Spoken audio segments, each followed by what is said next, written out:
retard, retard, retard.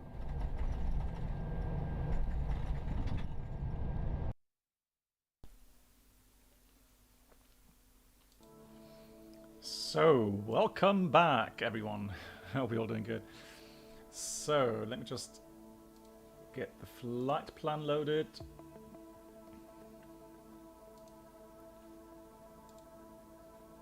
There we go. Oh, nice music. Very fancy. Aviator, hey, welcome.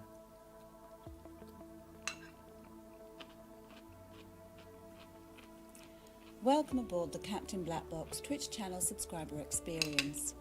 Could new subscribers please make your way to the first class cabin, where complimentary drinks, snacks and premium flight entertainment will be served. Thank you. Lee, thank you so much for 27 months here on Twitch. Lee, wie geht's dir? Still a holiday, right? Thank you. Good evening and greetings from Dubrovnik. Well, there we go. There's the message. Dubrovnik still fantastic. Lee, vielen, vielen Dank. Yes, doing very well. Thank you for asking. So, live weather. I am currently at stand. Let me just have a look. Oops. Where am I? There we go. I am at stand 2...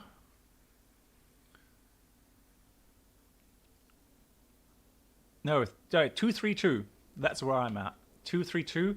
And I am going to connect in a second. Hold on.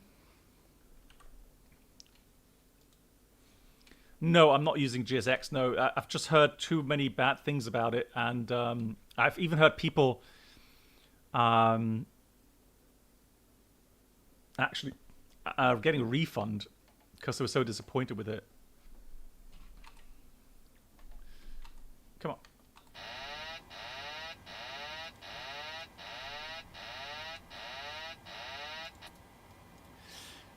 Right, cool. 737-800. Good database. Right. We need to do a couple of things here. First of all, ground services. I don't need any stairs. Right, so it hasn't recognized stairs. Release. PAX entry is jetway.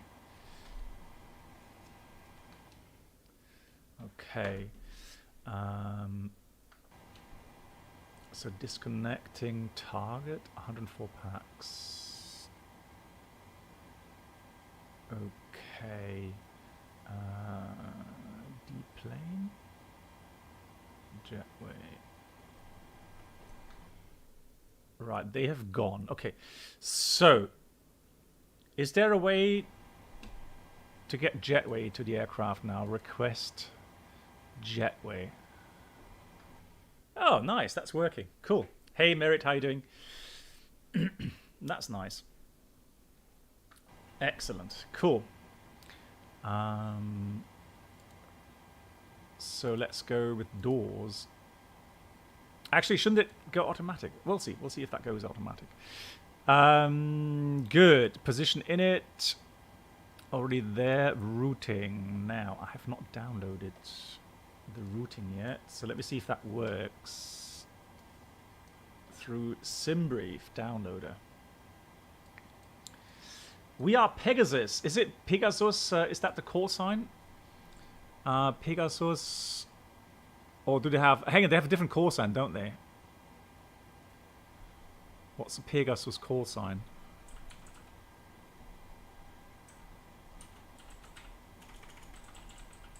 Call sign. Oh, Sunturk. There we go. Yeah, thanks. Sunturk. Sunturk. Yeah, thanks, Yoda. Sunturk 93 Hotel. God, who made that call sign? Jesus.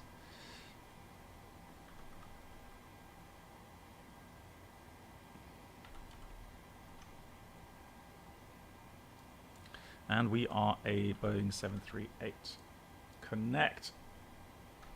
Keeping fingers crossed there'll be no one else here. Right, and this is just Sim Antalya. Oh, there we go. Nice. Is that you, Aaron?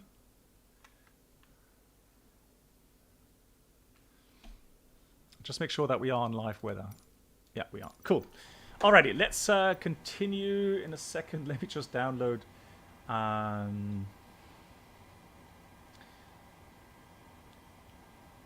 PMDG.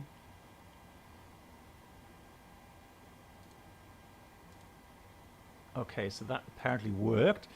Let's do flight plan request. Oh, you need to. Oh, I know. You need to load it before you actually go into the aircraft. It doesn't matter. We can quickly type in the flight plan. Lima Tango Alpha India.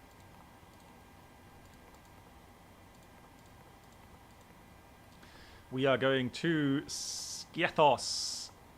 A, isn't it? Okay, Skiathos. Nice. The flight number, Papa Golf. Why is it transponder on already? Hold on. What?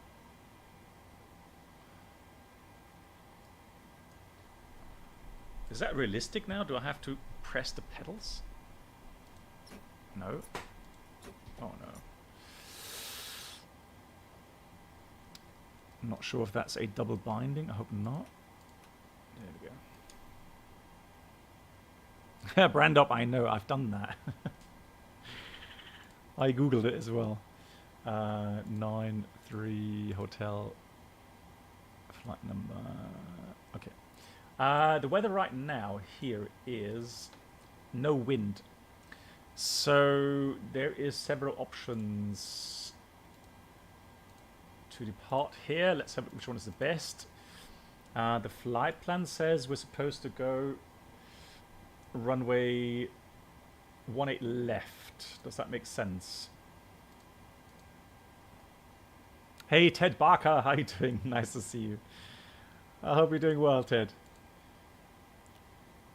Parking stands. Right, no, actually we're parked on this side.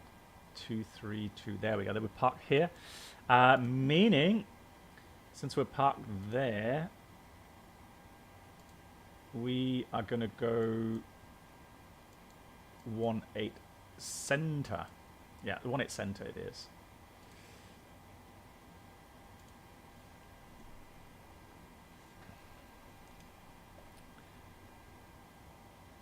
Nice. Yeah, doing well. Thank you for asking. That's good to hear. Right, 18 center, and we're supposed to nestle something. There's so many departure routes. 1 echo. Let's go with that one. Then from Nesil, it's Uniform November 135.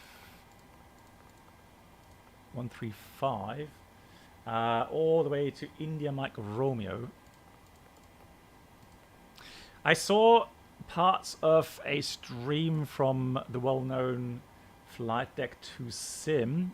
He's a real-world 737 Captain, flying the 737-800, and he gave the add-on, I think 8.5 it was, 8.5 out of 10. And that's a clear verdict. And him being a real-world 737 pilot, I am not going to argue against his verdict. I am interested to see how it feels to fly, really. So that's all I want to see. I've seen some issues already, for example, where it doesn't level off exactly at the dialed-in altitude. Yesterday, I think on the stream I saw the second flight, it dipped like 400 feet below. So that is a bit concerning, and it shouldn't happen. And he said something like that has been the case since FSX, which I find weird. That I have never fixed that. Because I'm sure that some people will have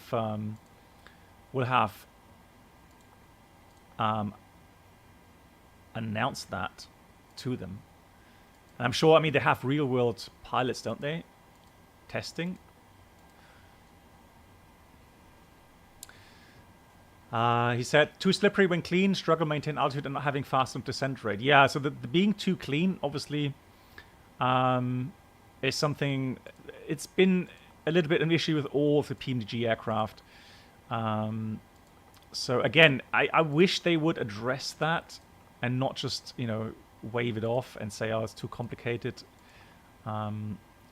Because in the end, the add-on could get so much better, really, and, you know, be even more high fidelity.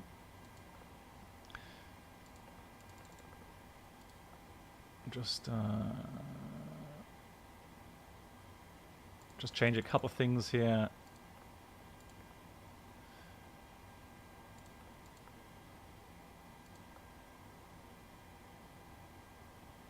And one of the biggest things... Oh, it's... yeah, heading I want to have, not track. It's always the same. So rotary I want to have, and I want to have that...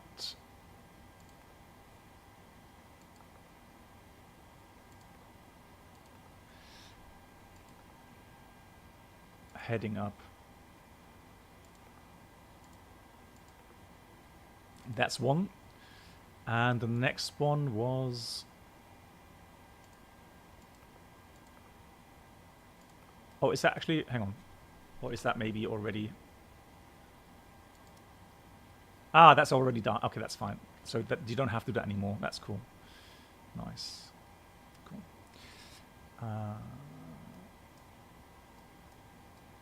Hey, Elmo Radar. Thank you so much for the raid, guys. Welcome. Yeah, so we are also flying the 737-800. Trying it out. Looking forward to it. Good.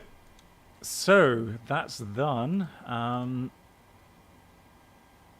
we got Etika, and then it's 1 Charlie, and of course we want to fly the approach 01. So it's going to be NDB 01. Etika 1 Charlie. There's only one option there. Transition Sierra Kilo Papa. So standard arrival. And if we go to plan mode, we'll have a quick look at that.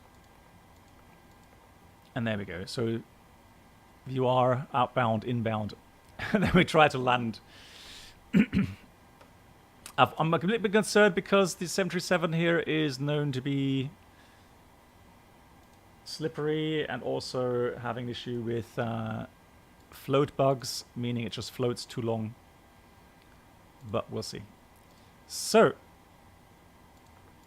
we decided on... Wow, there's a lot of departure routes. On the NEST-T1 Echo departure.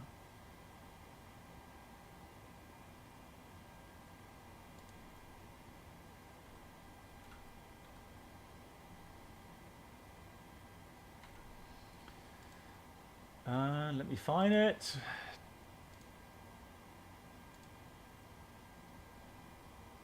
Nesil, not sorry, Nesil 1 Echo departure, which is this one here, going to high terrain. So we're departing over the water, then the MSA goes quickly 12,000 feet.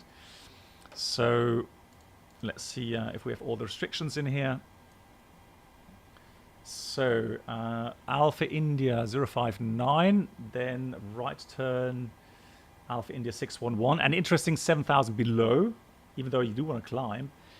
Then 060 622 Lamza, and then to Nesil. 11.8 is the grid there, so I want to go and climb up to at least 13,000 feet. Transition is 15,000 feet, so let's put that in.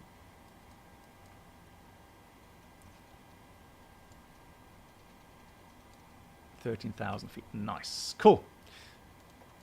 Oh, we need to do the rest of the pages first. So that. Now.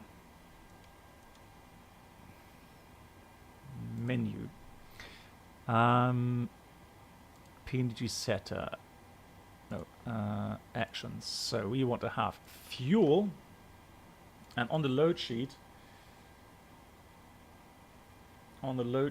we can see Athens is the alternate with 1.5 tons.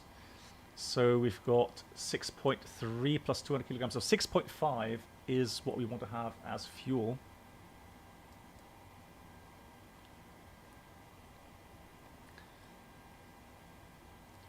So 6.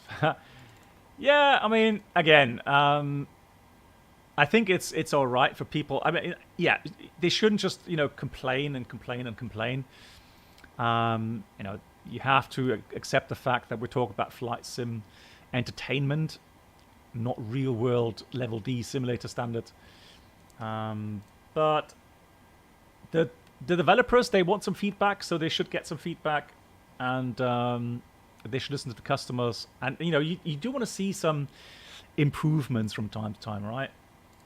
And I find it somewhat strange when certain things have been there for ages, and then cross simulator platforms, FSX, P3D, Microsoft, and it still has the same thing. So, you know, you do, of course, then have the issue that people say it's just a simple port. So 1.5 plus 1.2, so 2.7 is the reserve fuel. But don't get me wrong, everyone has their own standards and their own things they look for. And the important thing is that you enjoy the sims, right, that you pay for. So cruising level is at 320.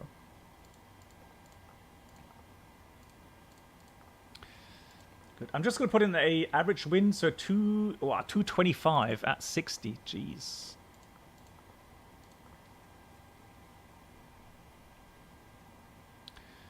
That is one of my personal, again, it's just me, right? One of my personal critics or criticism points is no EFB. I am seriously surprised that it's such an issue to get the EFB working in here, because all of the add-ons that came out, be it the Mad Dog, be it the Phoenix, they all have an EFB.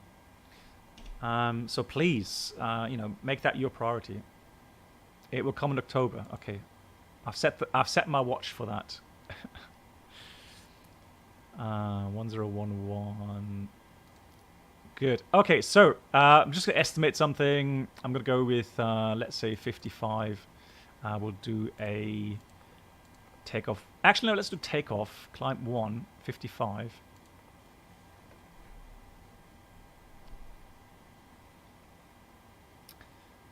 Flaps is going to be 5. Yeah, 5 should do. People keep telling me it's better for tail strike clearance, so hey, who am I to argue with them on that? That is fine. Oh, not this October. Oh yeah, lol. Oh dear, oh dear, oh dear. We all fell for that, didn't we? Right, so we want 147. Yeah, nice one. Yeah, sometimes he does come up with some funny stuff, doesn't he? Now it's going to go, what do you mean sometimes? Right, actually, let me start the 8PU.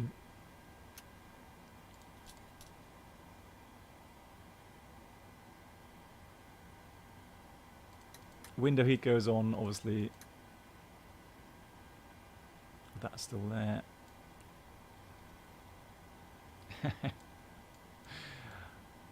So let's party, man. Okay, so again, your personal preference, right? For me, for immersion, I do like the EFBs. I know people will say, I don't mind, I don't miss it. So yeah, again, personal preference. I'm not bashing anything here. Trying to enjoy the sim. That's the main thing. Trying to enjoy the sim.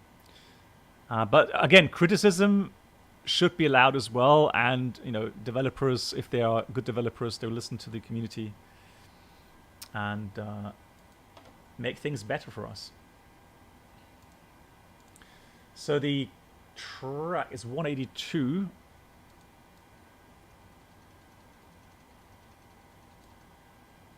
Yeah, Arzan, exactly. So for me as well, I would normally do that. But, I mean, long runway, I just go with an estimate. So, again, it's, you know.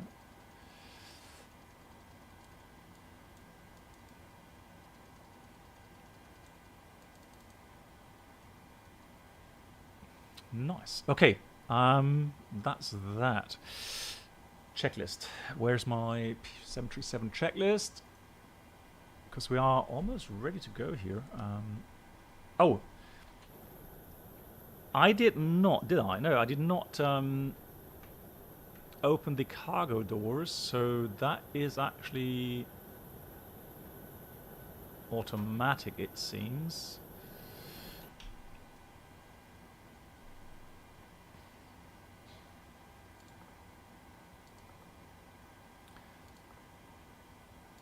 So, doors.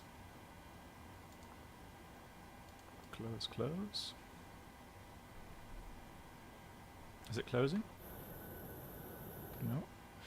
No. Payload.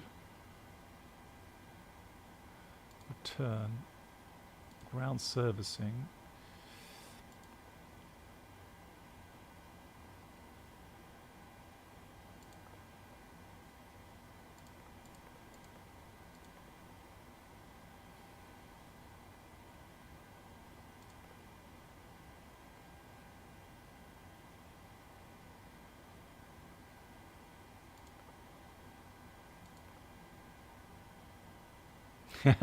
No, I have the same issue, Mark. No, absolutely.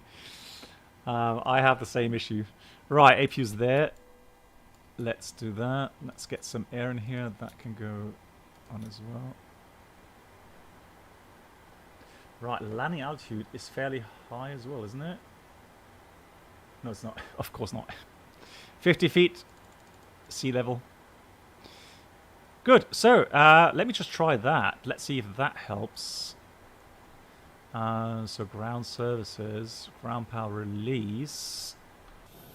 Anybody know when these cargo doors will close?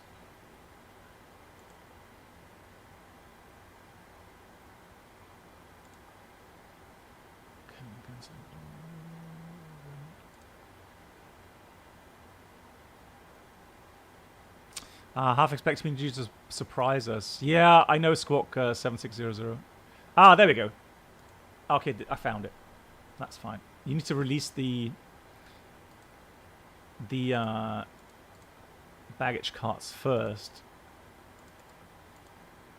Oh, and then it closes automatically. There we go. Fantastic. Cool.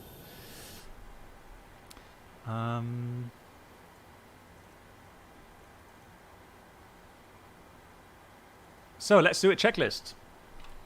Hopefully I've got everything set. So oxygen test 100%, navigation transfer display switches, normal auto, window heat on, pressurization mode selector, auto, flight instruments, heading altimeter. So we've got heading 182, altimeter 1011 with 170 feet. Checked. Parking brake. All right, here we go. Parking brake. All right, I have an issue. So where's my... I have a feeling that somewhere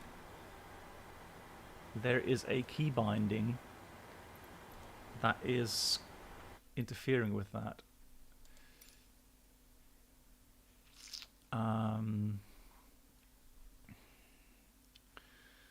So let me...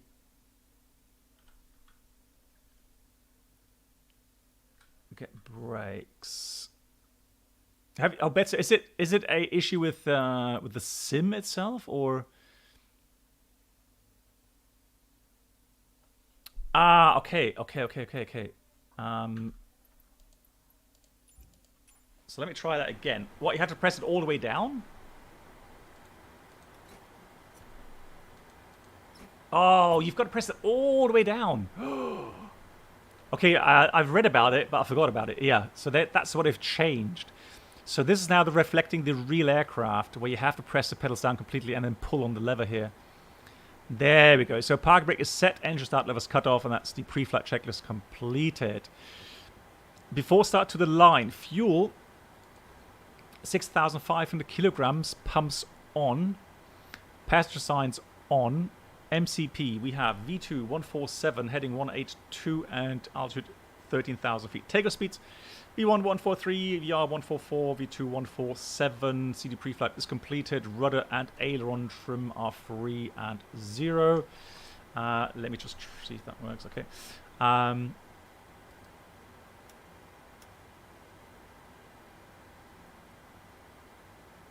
That's interesting. Anti-skid failed.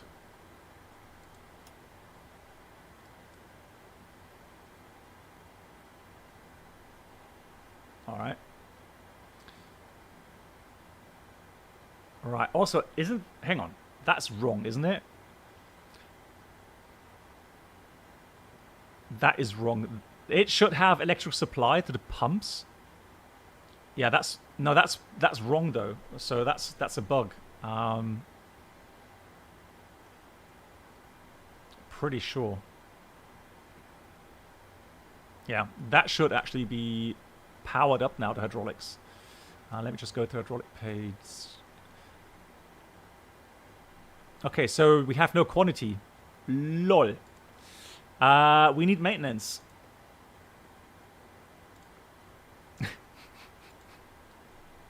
And then we have pressure. And then the anti-skid works. And then we can select the auto brake. LOL. Right, who let the hydraulic fluid out, guys? Speak up. That is not funny. The oil the oil also comes in October. Oh, lol, you guys.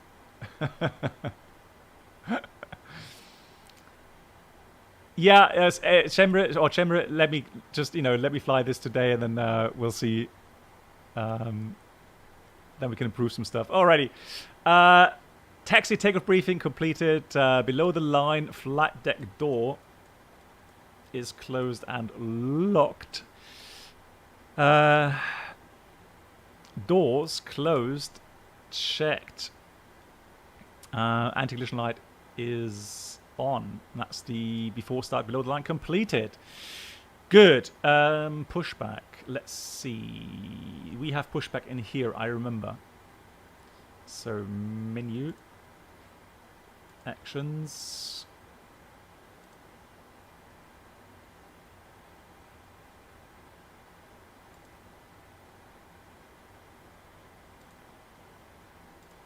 Come on, don't disappoint me.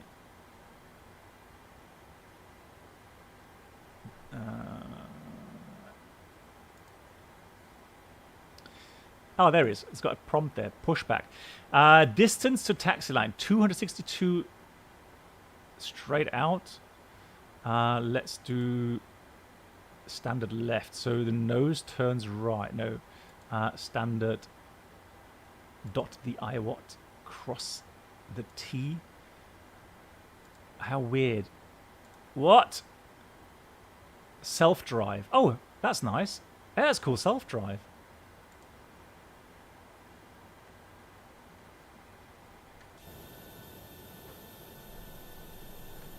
Okay. Let's do a couple of things here. So 1 to 2.8.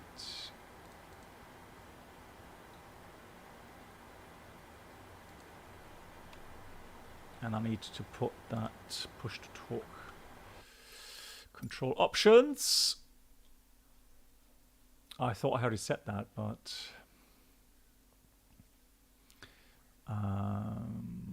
oh no, it's not here, is it? It's not here. Go back. Resume.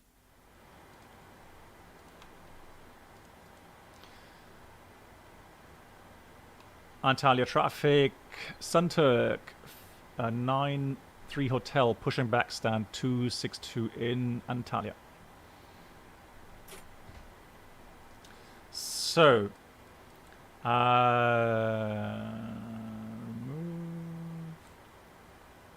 Okay, so how do I self-drive?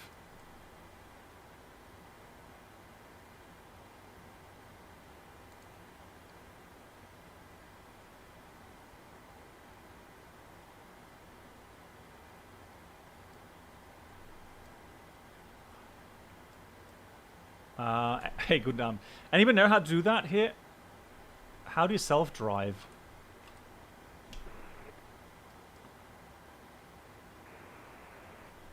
All right.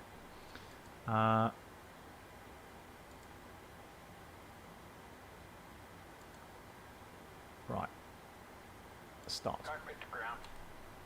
Joystick. Go ahead. We've been cleared for push and start. Tail to the right. Copy that. Ready to push. Tail to the right. Parking brakes release, please. Yeah, released. Hey, MAN, how you doing? Brakes released.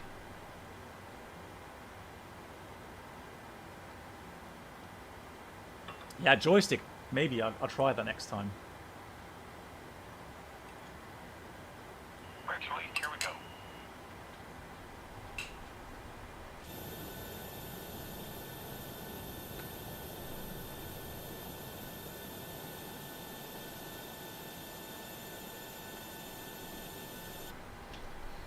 Good. Let's get the packs off.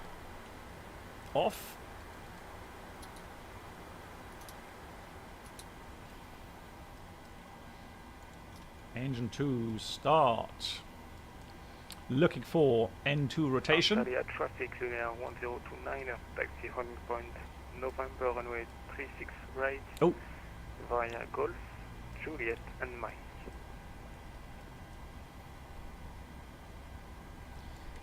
fuel on. Now looking for fuel flow, EGT rise.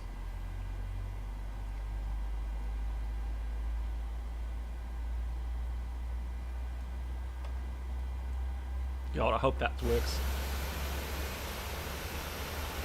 Yeah, it's all right. It's all right. We'll take it. And pack back hello again. MAN, how are you doing? So we're looking for the starter cutout. Should be happening any moment. Pushback complete. Park brake, please. Brake set. Wow, that's a bit tricky actually. Good. Engine 1 start. Same thing. Start valve open. N2 rotation. Traffic flying book area 84 Delta Romeo pushing back on 231 Bravo.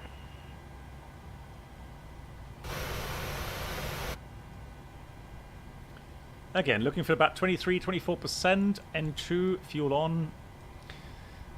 Fuel flow EGT rise. There we go.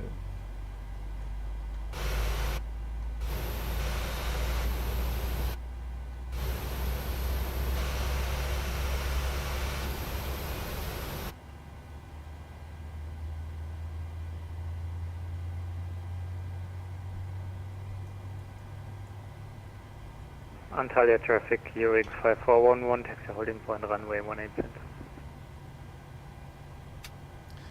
Okay, so start to cut out. I'll just adjust something here.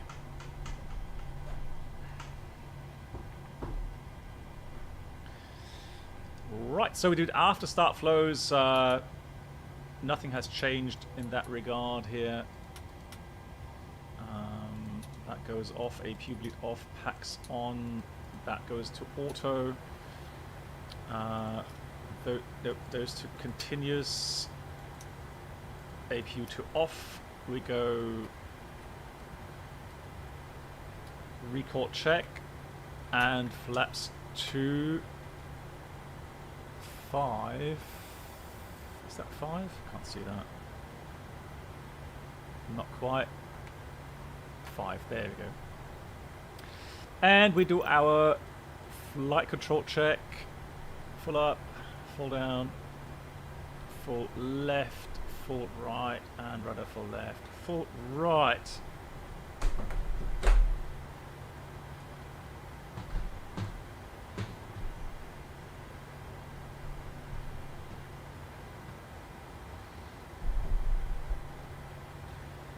So how does that look? A bit wrong there.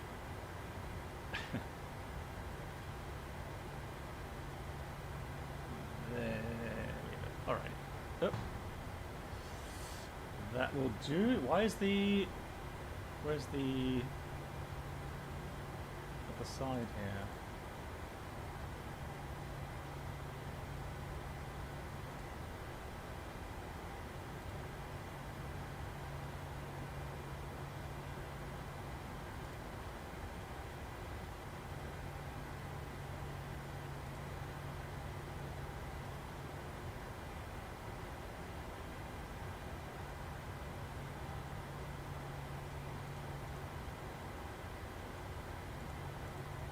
Hold on.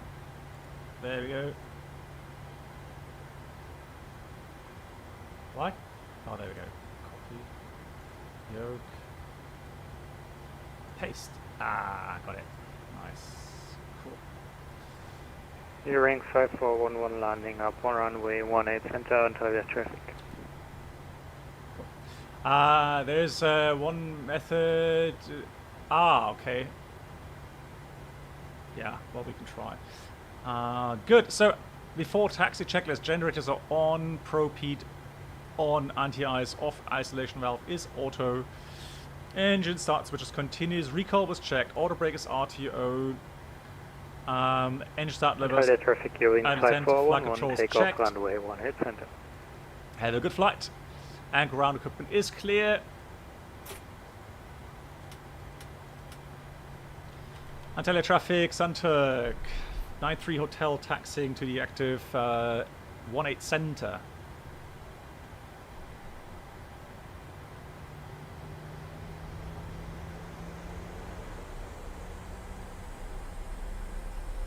Beautiful landscape here as well.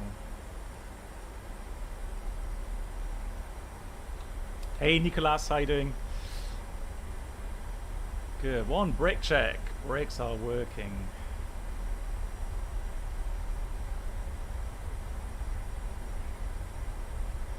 Huge apron.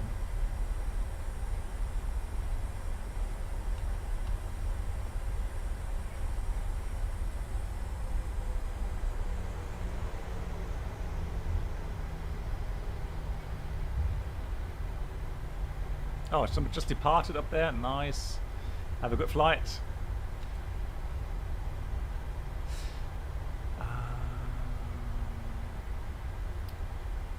This is such a hard buy for me because I already have the 700 rally fly the Phoenix 320 more. Yeah, I don't know. So when people ask me, are you gonna buy the 737-800? I said, well, why should I? So what's the argument for actually getting the 737-400?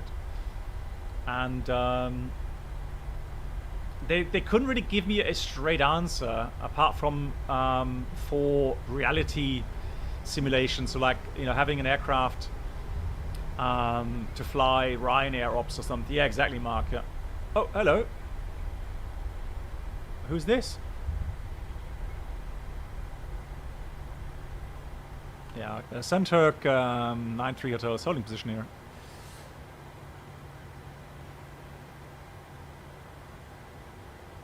Mexican standoff. Oh.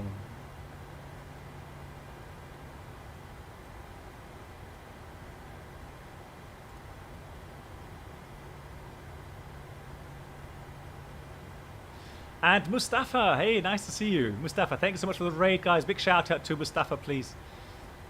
Thank you so much.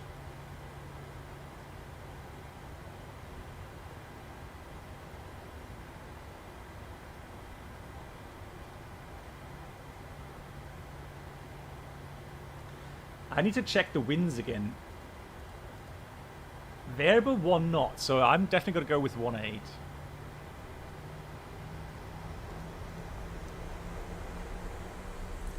Welcome aboard the Captain Black Box. And Sim Caesar, hey, how you doing? Experience.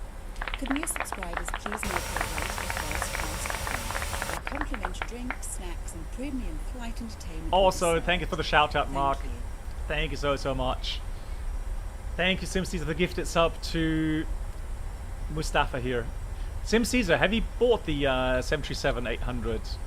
Have you tried it?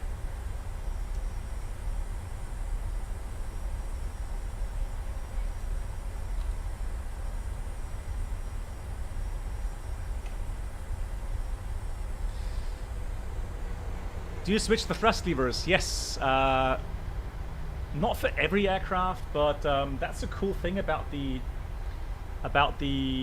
Bravo throttle quadrant, is that with different hardware sets for different aircraft types, you just get a little bit more realistic feel. I'm looking forward to the flight sim project. Hang on, God, that name.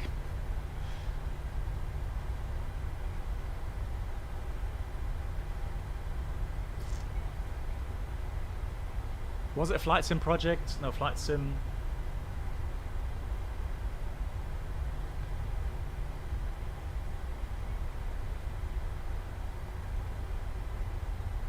Let me find the Sim Caesar, you bought the 800 still on the 700. Oh, you haven't bought the okay.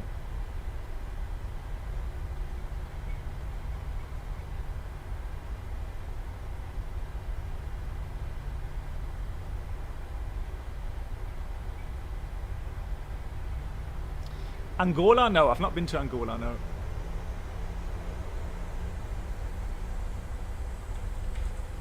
Flight Sim Factory, that's the one. God, Flight Sim Factory is the maker of these hardware add-ons.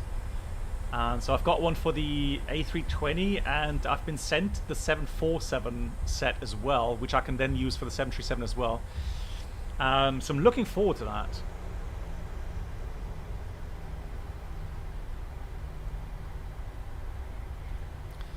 Let's do a before takeoff checklist. Flaps 5, green light, and a stabilizer should be 5.5.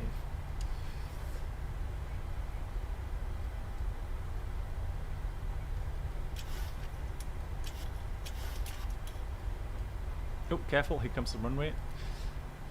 What are these about the... yeah, so I have, for example... I have these for the A320,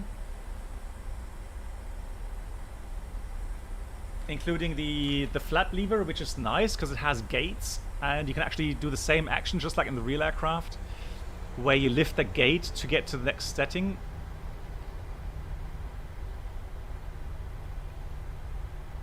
So 18 center, Antalya traffic, Sunturk, 93 Hotel is lining up, departing 18 center.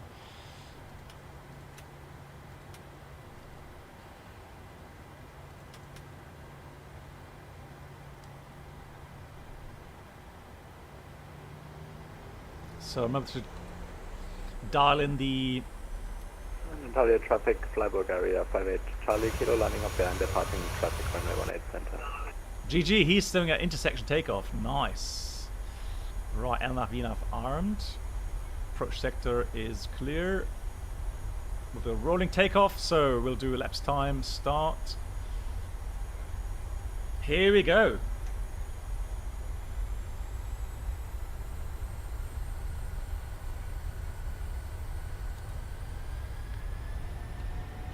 N1, Toga. Thrust set. Yeah. Oh, should have one hand on the throttles, 80 knots. When I have a yoke, I feel the need to put both hands on the yoke, which is obviously wrong. 100 knots check. Yeah, Flight Sim Factory, yeah, on Etsy. Right. Rotate. Nice. Bit of trim here. Positive rate of climb. Gear up.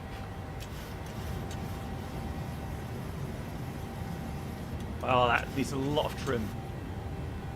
So the initial trim was definitely not right. Ah, that's better. And let me just quickly go outside.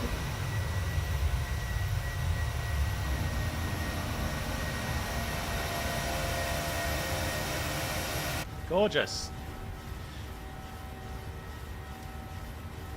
So straight out. We got N1, LNAV, VNAV speed. Let's accelerate. Here comes flaps 1, hopefully. to off. Yeah, flaps 1 is set. Nice. Bit trim here. TCAS. Oh yeah, you're right. I forgot TCAS. Hold on.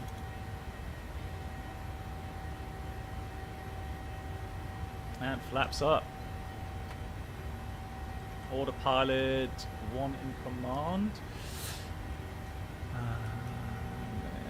we go. TARA and TA only. Okay.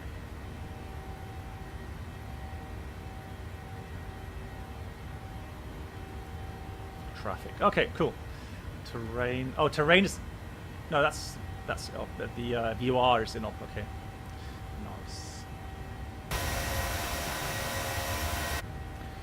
I'm not sure. Sapphire Wave. I would need to check that. Antalya traffic 2552, taxi to hotel please from 76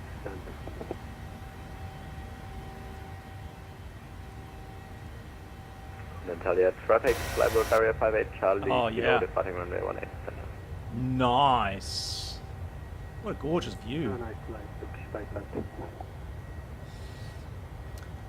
Yoga or side stick, which is better for flying a plane? In real life?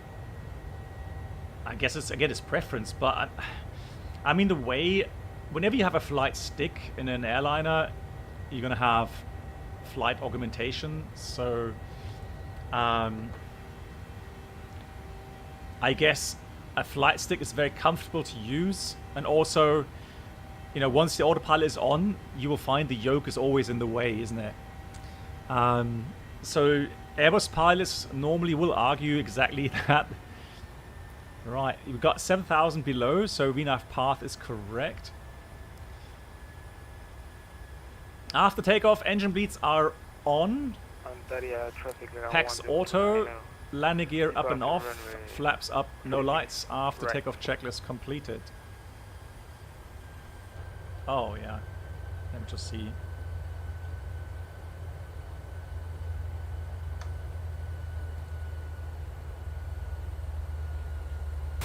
Whoop.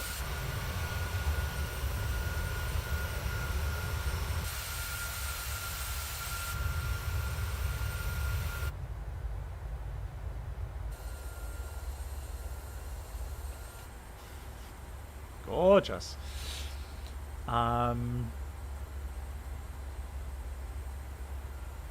Hey buddy, I only fly the 800, never bought the 6 and 700, hate the money, making a try after Nicholas and okay, yeah, that's fine. I mean, again, yeah, just buy what you think is good for you, personally. Man, that is gorgeous. I love the atmosphere. Really nice. Antalya traffic Turkish flight to line up and take off from 36 center.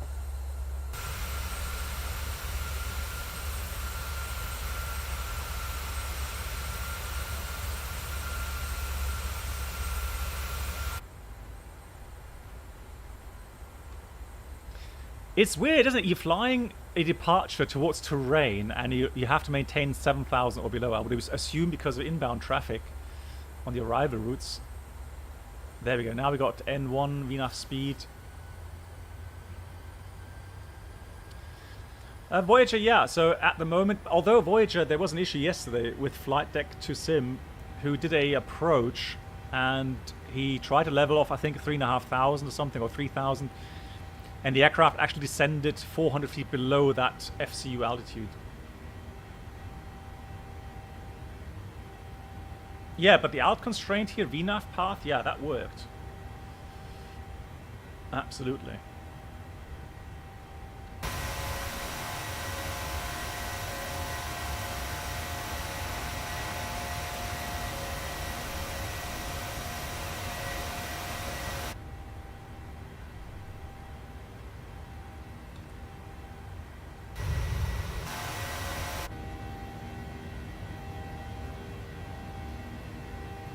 No, I have no shaders, nothing, no.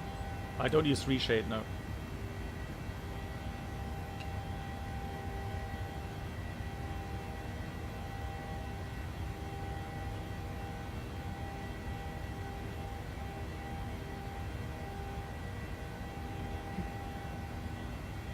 Hey, mathematics, Nabend. Welcome aboard the Captain Black Box Twitch channel subscriber And the barrel was experience. set. Yeah. Could new subscribers please make your way to the first class cabin, where complimentary drinks, snacks and premium flight entertainment will be served. Thank you. Mio and Fly, thank you so much for 25 months. I hope you're doing well. I know, Mio and Fly, we already said that. Mark already... I know, I don't know what it is. It's your brain always reading into something there. Lord, is that supposed to be a smidge on the window there?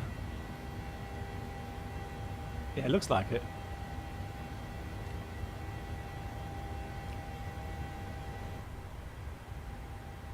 Wow, the terrain, look at that. Love it.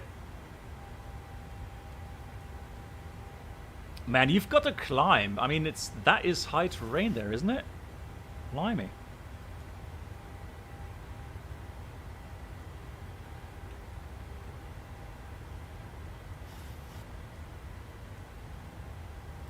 Wow.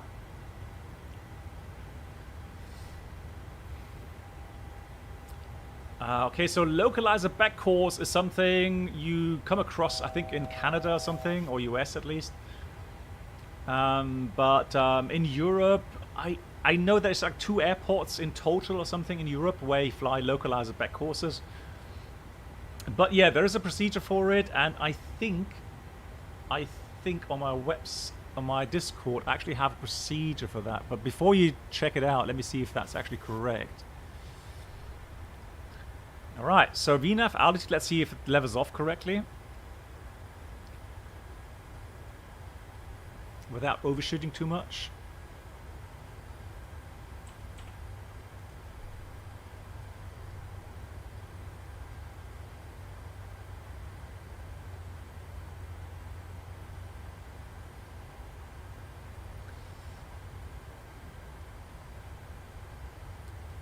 In your flight?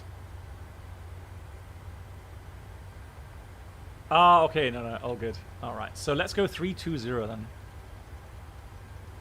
Yeah, it's leveling off nicely there, so no issues.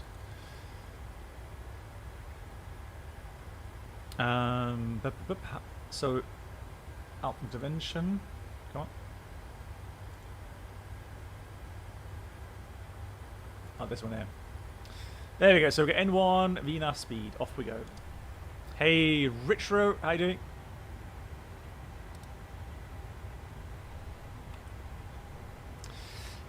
When's the arrival? The flight time in total is 1 hour 16 minutes.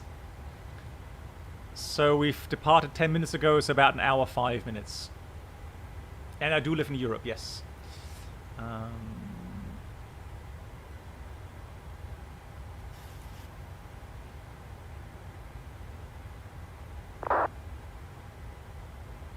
Okay, essentially, I just read your message regarding the colors on the website. Yeah, no worries. I'm doing very well, thanks for asking. Enjoying the flight sims tonight.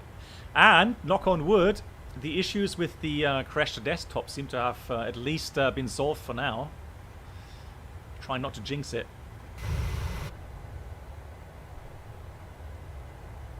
Wow. Amazing.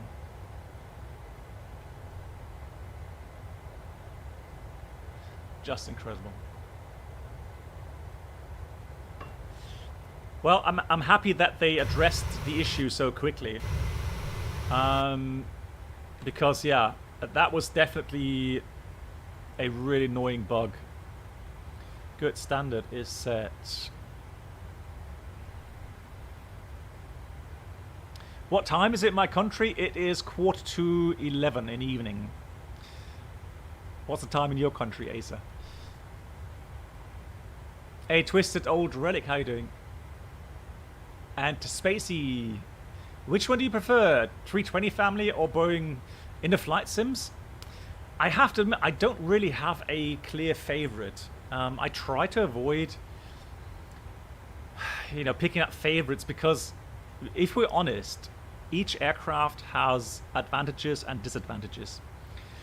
And there's always, room for personal preference. So, when I always been asked, you've flown the 737 in real life, you've flown the A320 in real life, which one is better, or which one do you prefer? I will always say, if it comes to working as a workplace, I prefer the A320 because it has a very nice cockpit, very ergonomical, very nice, very comfortable, very quiet. If I want Good to night, do hand flying, Black box. hey Fly Lilo, take care, good night to you, have a great Sunday. Then hand flying wise, the 737 is definitely a lot more fun compared to the A320, for me at least. I've always felt really connected with the aircraft, which I do miss a bit in the A320.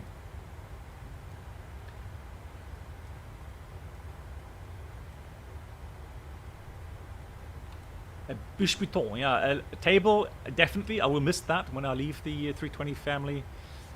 But I'm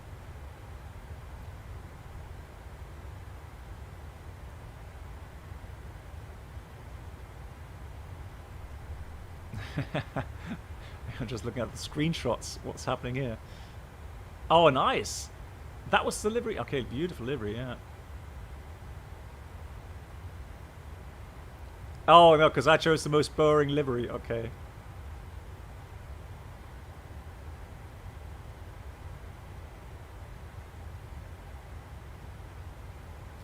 Oh, yeah, I was looking for the localizer back course files, wasn't I? Let me just check that.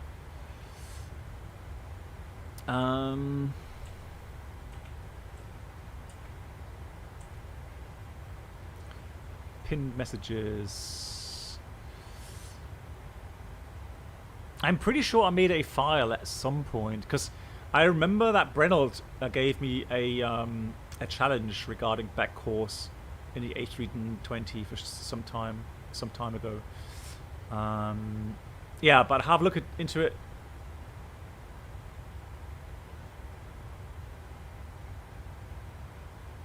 Nobody. I'm still flying 320, but I do plan to leave. So hopefully either 747 or the 787. In direct law, hang on. So you said how to get a mod? I choose my moderators, and I have lots of wonderful people being my moderators. So at the moment, thanks for asking. At the moment, I'm all good with moderators.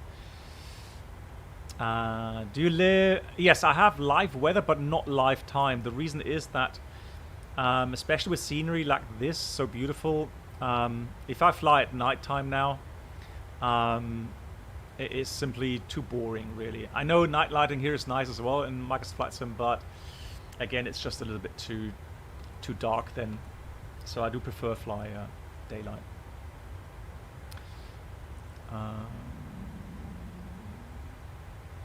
Plane, so from the outside. Yeah, that's the plane from the outside.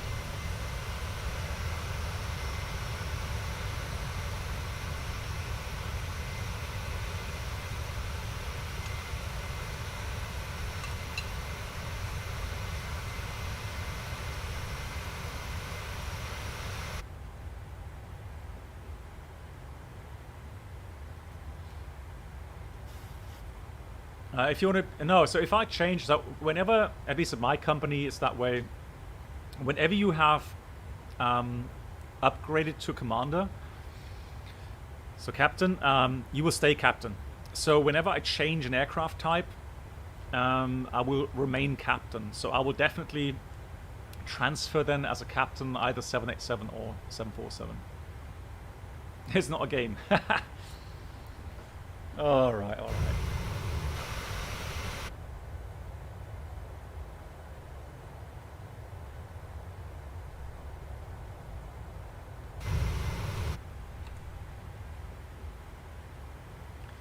Not yet, no. So that's what makes it very interesting for me, or very appealing, to get a chance to fly an aircraft type that I've not flown before.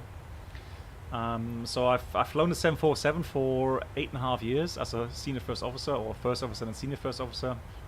So it's a brilliant aircraft. I love it, and I wouldn't mind flying it again. But also, I mean, who gets the chance, you know, to fly 787 as well? So. Yeah, first of all, so the training would be taken about 4 months. You have, first of all, well, first is 2 weeks theory, so you have self-study for all the systems and all the FCOM stuff, so limitations, procedures. You have about 2 to 3 weeks for that. And then you go into a fixed-based trainer, so panel trainer, where you have touch screens most likely these days, several monitors, and you can have touch screens, and then you can press the buttons, see what they do. And then you go into the real level D simulator, and you start doing some flying, basic patterns, visual approaches, then some instrument approaches. Get the feel of the aircraft, and yeah. And after about another 3 weeks, then you go, or let's say 4 weeks, you go into the abnormal training. So you have all the emergency training. It takes another 4 weeks roundabout, and then you go into the line training, and the line training takes also, on average, 6 to 8 weeks, and then you should be checked out.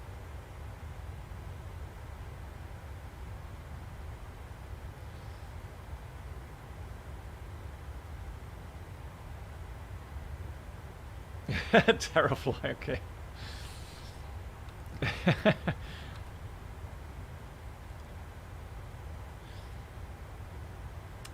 What do we need to set? We've got a VUR somewhere for sure. So let's have a look. We could set Kilo Lima Charlie 1415. So let me put that on the second set. 1415. VUR2. So we've still got Antalya on the left set, 82 miles. We're not picking up anything yet on the other set. Yeah, so I mean, I did my training a long time ago. So I did my training I started training in 1990, and I finished in 1992. And back then, I was lucky that the airline I still work for today had what's called ab initio training programs, and back then they had pretty good sponsorships, and so I only had to pay like 15,000 euros. So 15. Unthinkable these days, obviously, but so yeah, privileged in that regard. And I also had a contract with them right from the start, so I didn't have to worry about employment. And I do feel very much for those that are really keen to start training now. And I know you have wonderful people. Very passionate people that want to get into airline flying, and then you have these big hurdles, and the biggest one obviously is financially. So having to come up with anything between 80 to 100,000 euros to get training for an ATPL without guarantees. How old? I'm 53 in October, so so I feel the pain. I do feel the pain for those young people. It's a shame, and I wish there would be a change.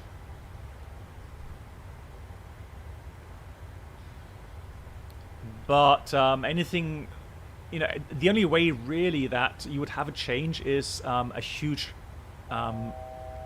increase in demand for pilots. Because in the end, it's always supply and demand, and it's so difficult to predict what happens in 1 or 2 years' time. And I know when we humans have the tendency to be focused, obviously, on our own life and our own problems and own issues. Obviously, that's human nature. However, I find it nice when someone comes up and says, well, there's actually bigger problems around the corner for many people. And so a good friend said to me, well, in the UK, for example, they're looking at monthly price increases by 400% with electricity and gas, and that people with lower incomes are going to feel the pain of that.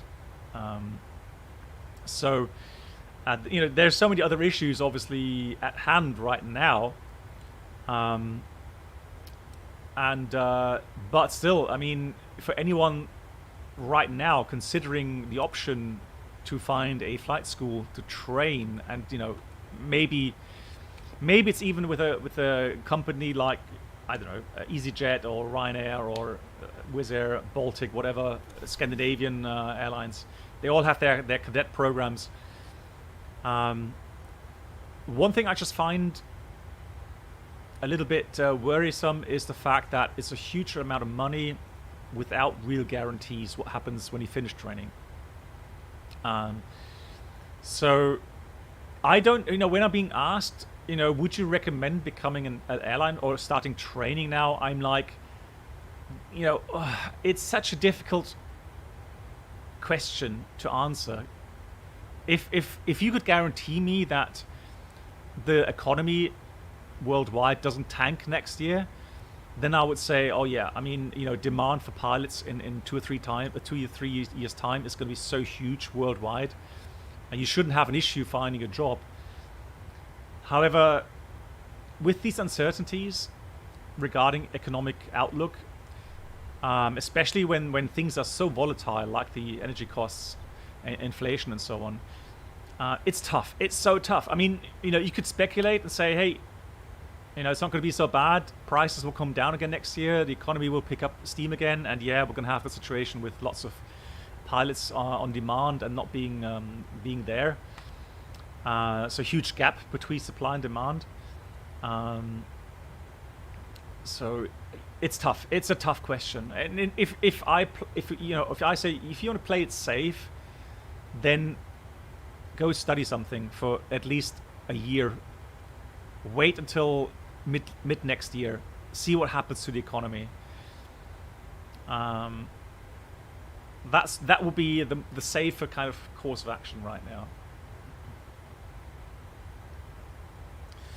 Sentra said Germany the same. Last meet reports are about 7 times higher.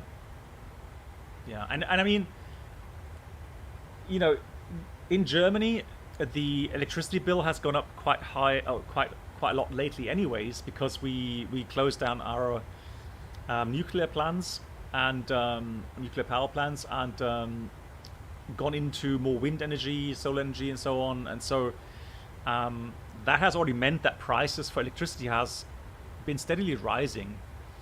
Oh, that's gorgeous here. Look at the view. So on top of that, with the heating costs now exploding, it's going to be tough for many people. Yeah. Do you use Weather Engine right now? I use ATOPS. I use the standard Microsoft Live Weather.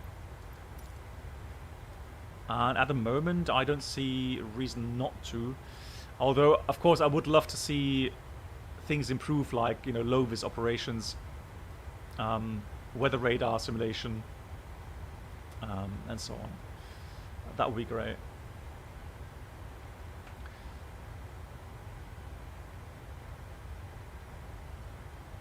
Yeah, so the 56 destroyer, I'm honest on that as well. So I'm talking about, at least right now, a clear trend towards single pilot concept.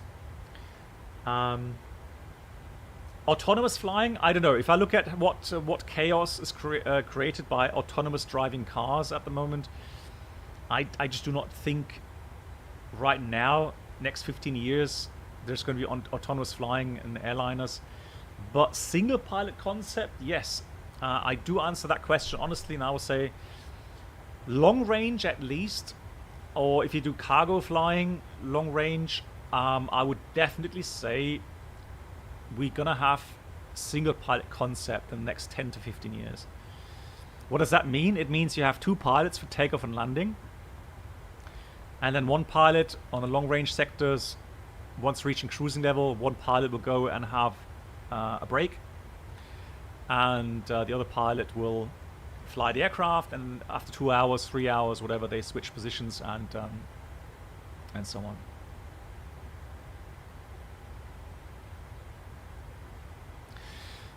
Yeah, so if you look at a career time of let's say 30 years, which would be normal for 30, 35 years right now if you're very young and going into the airline business, you're gonna have to be aware of some changes coming. Yeah.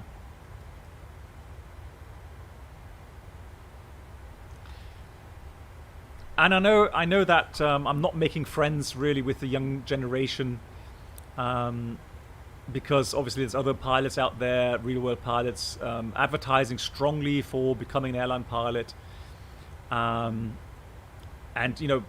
posting pictures on Instagram, which I do as well, because yeah, I'm still very emotional and very I'm enjoying flying very much. So whenever there's a beautiful thing to see, I do make some pictures and I post it for the community. But I am a lot more skeptical going forward, and so I guess sometimes I get people being angry with me because I do comment on these things. Also, I have another issue. If you look at Instagram, again, I am enjoying my flying. However, flying the aircraft, especially for me as a captain, flying the aircraft is only 5%, 10% of my daily workload. So, the preparations on the ground regarding, FMS and autopilot and so on, calculations. So everything I do during the day, so all my duties as a captain, if I look at the time I spend in uniform every day working, and compare that to the flying itself, the manual flying or the flying process, there's a lot more going on outside of actually flying the aircraft than flying the aircraft. And I sometimes see those Instagram short stories and pictures, and they're always kind of glorifying the positive side, which is fine, but you would need to be honest enough to also kind of post pictures or make little stories about getting up 4 a.m, horrible weather, horrible passengers, horrible aircraft maintenance status, and working for 10-11 hours in bad weather, and being away from home. Like next month, September, I have a duty plan, which means I'm going to be home 10 days, although because I have to commute, I'll be home for about 7 or 8 days next month. The rest I will be working. So social life is pretty much zero. I can't do anything outside, like go to football training or that sort of thing. So there is a lot of downside as well, and nobody addresses that really, in these Instagram posts. And I wish they would. Because again, if you want to be realistic about being an airline pilot, then take into account everything. Just move your wife into an Airbus. Yes, Miss Tony. I'll ask my wife. I'll make the suggestion. See what she says. Yeah, okay. So in Russia, everything. Yeah, I know the aircraft are not really maintained in Russia, but better to be realistic than overly positive. Yeah, I mean, Hilo, I would love to have anyone wanting to join the career as an airline pilot right now be in the right picture regarding, prospects, regarding the true life of being an airline pilot. And if they are still good to go ahead with it, then I'm happy for them, because then there will be no negative surprises, right? They are very, very honest to themselves and realistic to themselves, and yeah, then they'll have a great time as an airline pilot for sure. I know there's also other downsides with other jobs. I'm aware of all of that. So when you make your decisions, which career to pursue, of course there's probably very few, if any, perfect jobs out there. I'm aware of that. But yeah, glorifying things all the time isn't the right way to go. Yeah. Also, like many different jobs around the world have seen, the trend to, well, at least in Germany, that is, to more working hours. And then there have been some jobs where the tendency was more working hours, either for the same pay or even less pay. And so there's a constant battle that you have to do to defend, your income. And that's also something that is very true in the aviation industry. So again, that's one of those points people, will miss. And again, it's something to consider. It's always a fight. So Serkan, like I said, if the economy,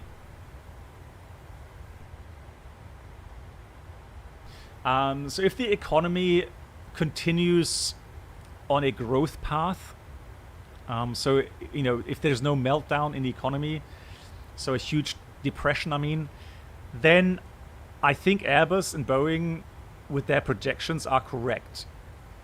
And we're talking about a shortage of airline pilots in the region worldwide of about, well, the quotes go from 300,000 to 500,000 in the next 15 to 20 years. ICAO has done a study as well, and the consensus is that right now, if all of the flight schools worldwide who are able to train airline pilots, if they trained at maximum capacity, they would still not meet the demand for these required pilots. And hence the argument for single pilot concept in cruise flight right now, because they are hoping to get rid of the cruise relief pilot, so the third pilot or the fourth pilot on these long range flights. That is the main goal, not the money side of it. It's a nice kind of second effect on that, but the main motivation for the single pilot concept in cruise flight right now is pilot shortage in the future.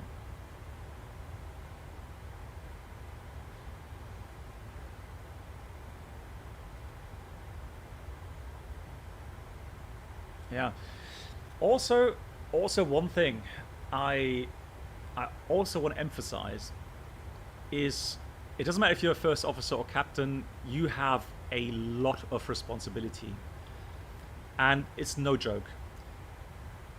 In this profession, you can mess up something badly within seconds, and the consequences can be extreme, meaning people can get seriously hurt or die. That is something that you don't think about every day, in the sense that I don't tense up thinking, oh my god, I've got 200 passengers right now, I've got 5 babies, 20 children, blah blah blah. I don't look at it that way all the time, although I'm aware of the responsibility that I have, and I am aware of the fact that even if you prepare really well, things like fatigue, your daily kind of mental and physical abilities, you have to be, you can't take a slack. You just cannot sit back, relax, and be complacent. That is also something I would stress as being part of an airline pilot, which is not easy all the time.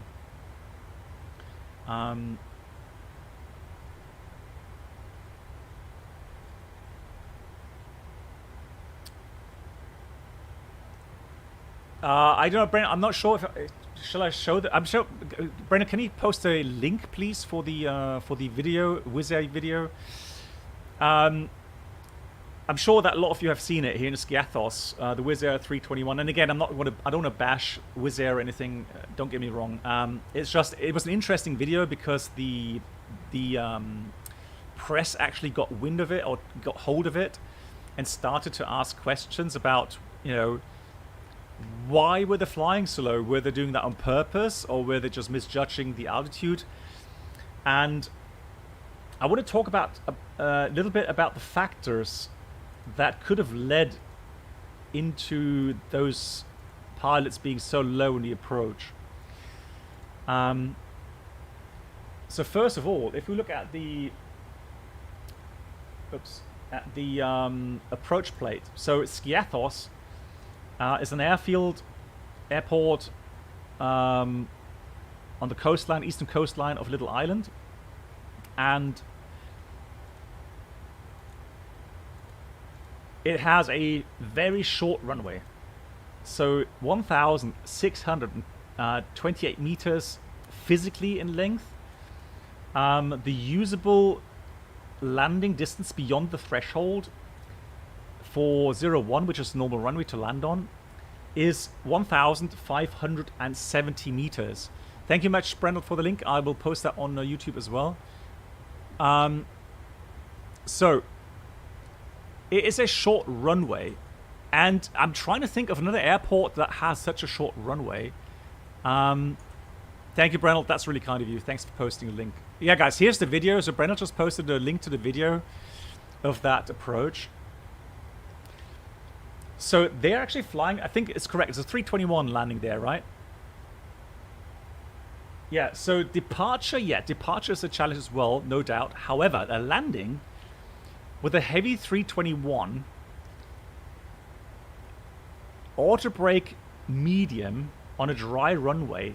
If it's wet, it's even worse. I mean, on a dry runway, I would honestly think you are looking at pretty much, let's say, 50-meter buffer to the max available distance. So it's mind-boggling little what you can actually flare. So you can't really flare much. So imagine the mindset. So when you do your pre-planning for the approach, you would quote definitely a threat, obviously being the short runway, and the fact that you cannot do much of a flare. Now, again, I'm not saying that is what they did, but that would be a logical explanation. So, exactly. So, Mark, maybe they were thinking about going a little bit below the glide slope. So not too white, too red. Maybe have 3 white, 1 red.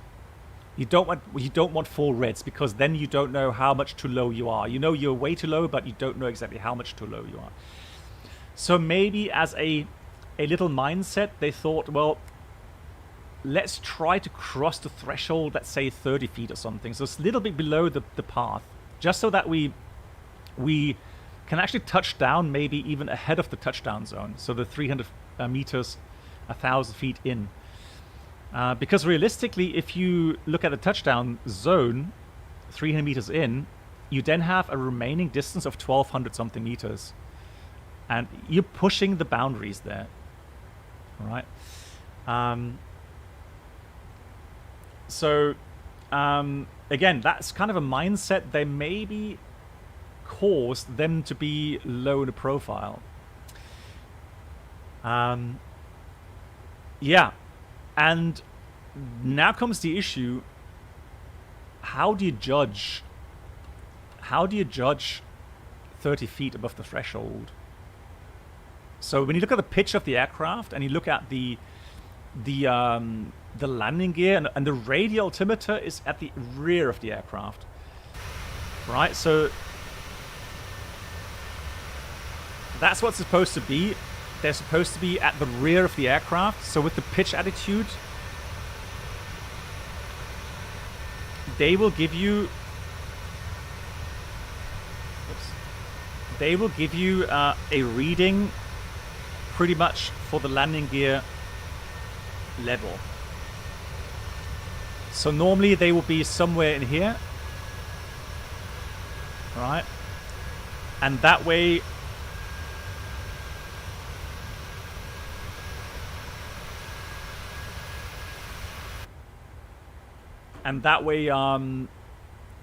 you have a reference to your landing gear. if you fly into that airport, which is a short runway, and you got oh yeah, and also another really risky or threat, I would say, is the width. It's a narrow runway. Yeah, top descent, thank you. So you have short and a narrow runway. And I've never flown to Skiathos in real life, and if I had to fly there with a 321, I don't think I would be very relaxed. I think I would be pretty tense, even with my experience that I have. And again, being tense is calling sick. Being tense means you are aware of the fact that you don't have much buffer, right? Touch the clouds. Hey, I was talking to another streamer yesterday about pilots who have issues and problems going on in their lives. I did a flight on the sim yesterday and was thinking of other things. I was unable, even after trying to concentrate, to focus properly on my flight. Do you think this happens in real life? Oh yes, I do. I know it does. I know it does. So the human factor side of these issues are definitely there, and they are addressed by the company safety officers, obviously. Now, for me as a pilot, having to deal with that on a daily basis, I look at my own personal state, if you like, every day. And in the past, I have called in fatigued. I've done that. And I will do so in the future as well if I, for any reason, don't feel fit enough to go on a flight. On a particular day with a particular weather, etc., etc. So you have to make that call yourself. You just, if something happens and the investigation finds out that you've had, too little sleep and you've been down a bit and blah, so you will get, of course, then more of the blame for not having called in sick. Absolutely, Danny. And that's a big issue. Absolutely. I agree. It's so difficult to personally find the point when you are fatigued. However, at least in my company, I have regular trainings on these topics. So the crew resource management trainings that have to be done, we have one with the cabin every year, and then we have one every 3 years. And I actually have one next week as we speak. They address these topics and mitigations of these threats.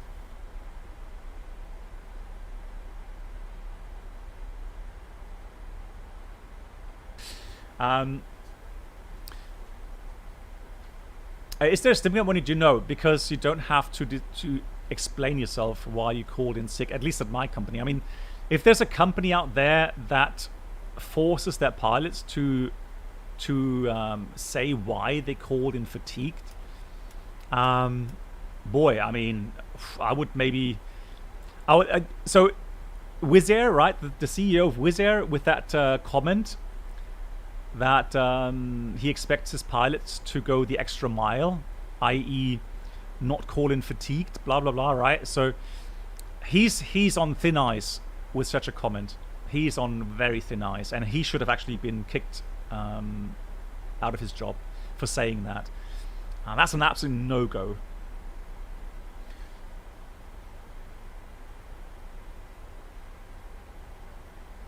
Would like the training that as a pilot, but the risk of not making it, getting into depth, really high. Additional. Yeah, I know. So Sergeant, that's a problem. That's why I can't recommend things like going to training now or or wait or whatever. It's just a difficult decision to make, and everyone has a different financial background. All right. So if you have parents that have a lot of money and they're happy to give you the money, your risk is less. So that gives you a completely different standpoint on making that decision.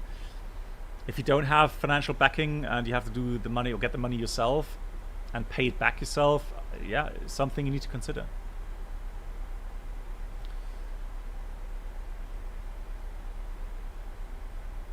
Sarah, I'm not sure in Microsoft. I mean, on P3D it does work. So that simulation, I know because the FS Labs has it for the window wipers. You have to admit that enough is enough. But how do you know that is not safe to work? And yeah, experience is definitely something that helps. Understanding your body, understanding your body language, understanding the signals that you get. Is obviously extremely important, and when you're younger, yeah, you're gonna have more difficulties. You know, finding those points or those signals, and then listening to them. But yeah, experience is definitely something. Good. I'm just gonna enter the Skiathos Sierra Kilo Papa VOR for the outbound radial, and then we need for the approach itself the beacon. That's really important. So the ADF is going to be 326.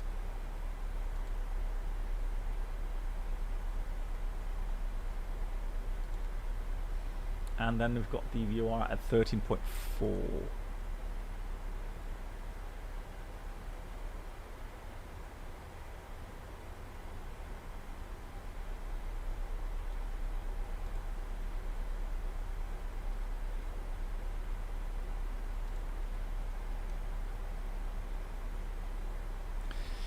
Yeah, but buddy, I mean, you also have responsibility for very expensive equipment, and also, you know, for the health of yourself and your colleagues. But again, in aviation, boy, you can get into trouble so quickly here. It's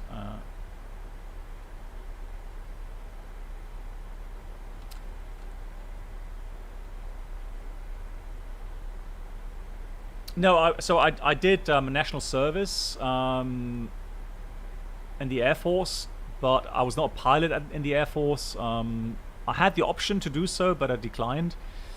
And yeah, I went straight into it. So after my national service at the age of 21, no, 20, yeah, 21. Yeah, so age of 21, I started my airline training. Yeah.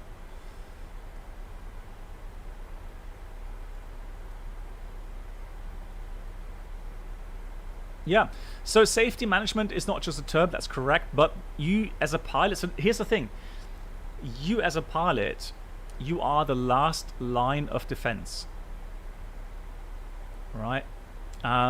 So when mistakes have been made somewhere else, you know, you don't even have to make the mistakes yourself, someone else has made it, but you are the last line of defense. It can be something as trivial as a wrong load sheet with a wrong center of gravity. And it can be, you know, anything operational wise where the pilots are the last line of defense. Yep. There we go. So we have to do that on 1. So we have the VOR. ADF is not coming in just yet. So we'll do the recall check. That's it. Lol. Oh man, I didn't even... I would leave that. So normally that would have been off. I've been talking too much again.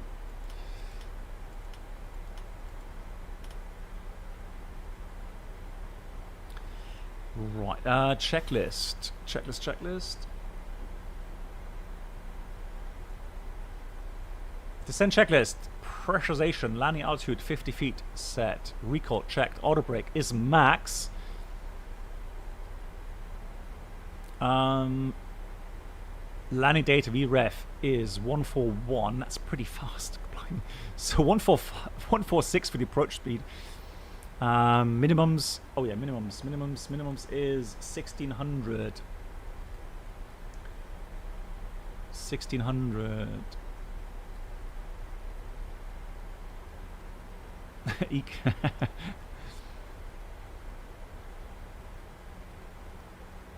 Good strategy for landing.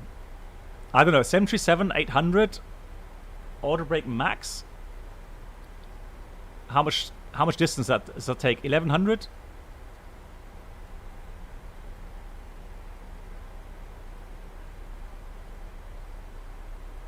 Yeah, let me dial in the minimums here.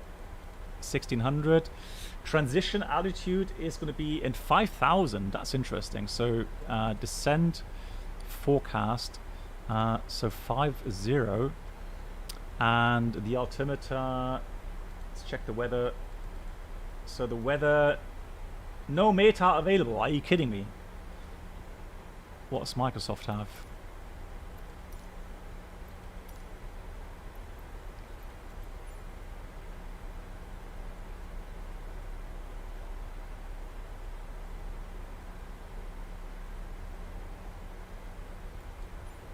No METAR. Okay, so next airport, no METAR.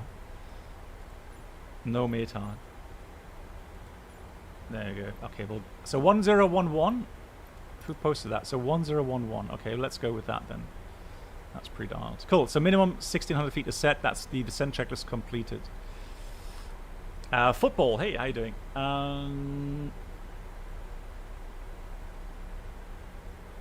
Hey, Nico. Hey. Yeah, Nico, yeah, I'm missing the EFB as well, and right now I have no complaints apart from descent. Well, descent, I wouldn't even say it's slippery right now. 15 feet per minute, 270 knots. That's not too far off, is it?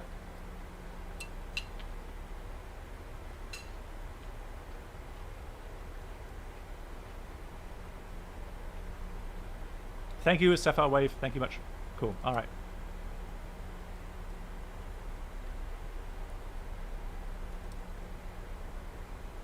He feels as slippery as the Zebo, maybe a little bit more. It could be, yeah. I wouldn't be surprised if Skiathos is daytime only. Now, obviously, if we did a full preparations, a proper preparation here with the AOI as well, somewhere you have the operating times of the airport.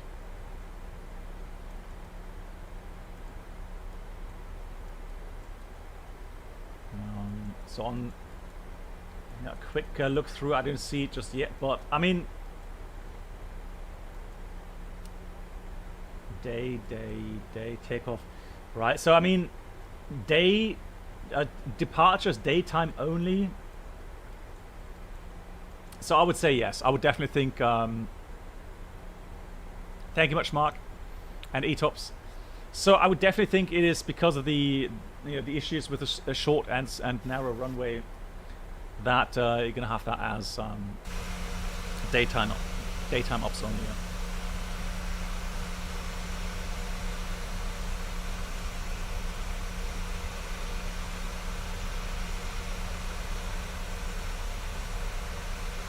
Afrex, no. I mean, no. There's there's always times that have challenges. All right, there's times when things are looking good, and there's things that look very challenging. But of course, you go forward, you keep fighting, and look out, or have an outlook for things to get better. So no need to go into a drama, but just monitor the situation and try to make good decisions for your life.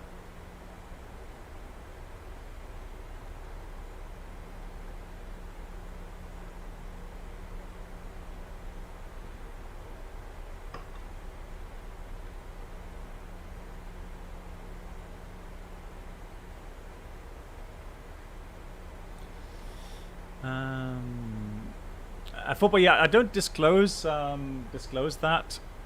So let me just give you the standard answer that I give people here when they ask.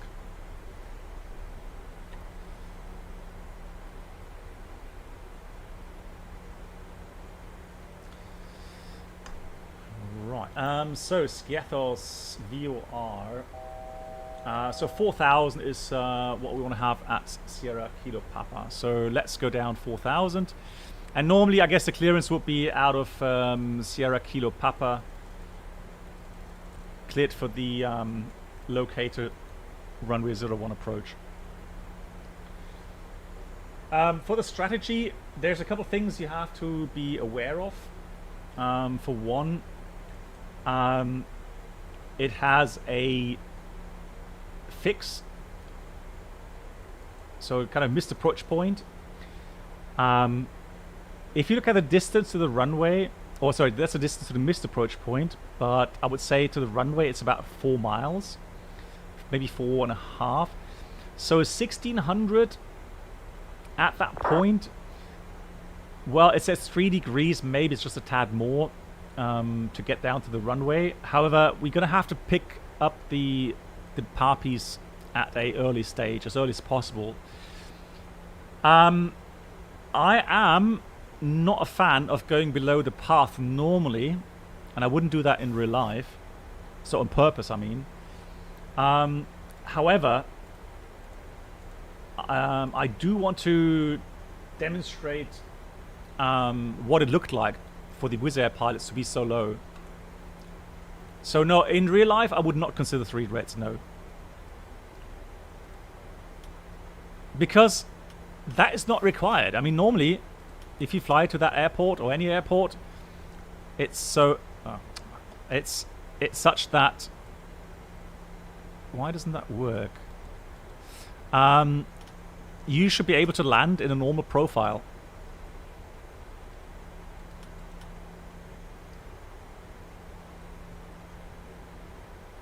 I would say about 10 minutes. 10 minutes, then we are on the ground. Now, we haven't done much of a fuel check lately because normally fuel in the Phoenix at least isn't correct anyways. But, alright, drag required. Oh, that's what it is. So as you get down, speed 240, look, even though we did everything correct for the descent, it's getting itself into high in the profile. So now it's asking for speed brake. We'll give that to them. But that's already, again, a little bit of a sign that's too clean.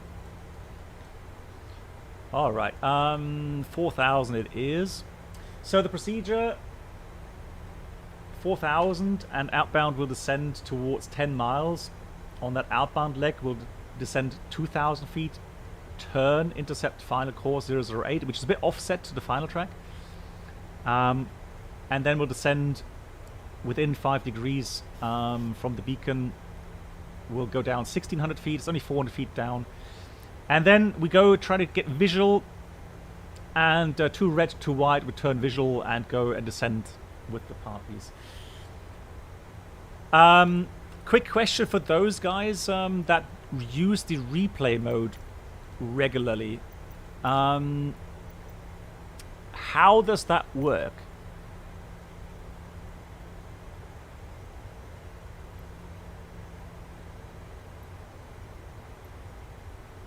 So, do I just simply press that?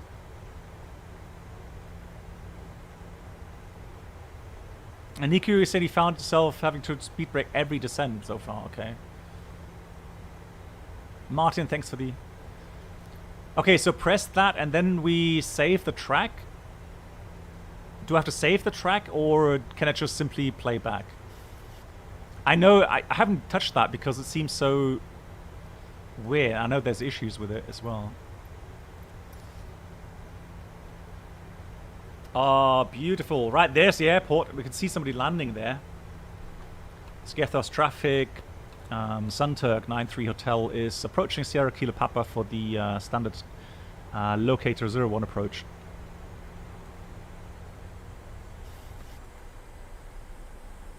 Just record, okay. When you land, then you can play it back after.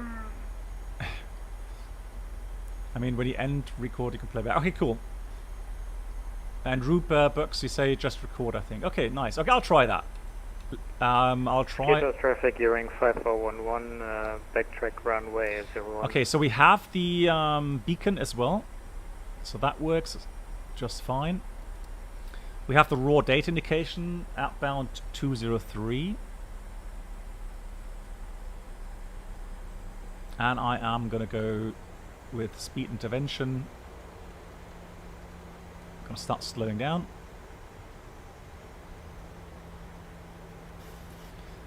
Alrighty, we go down to 2,000 feet now.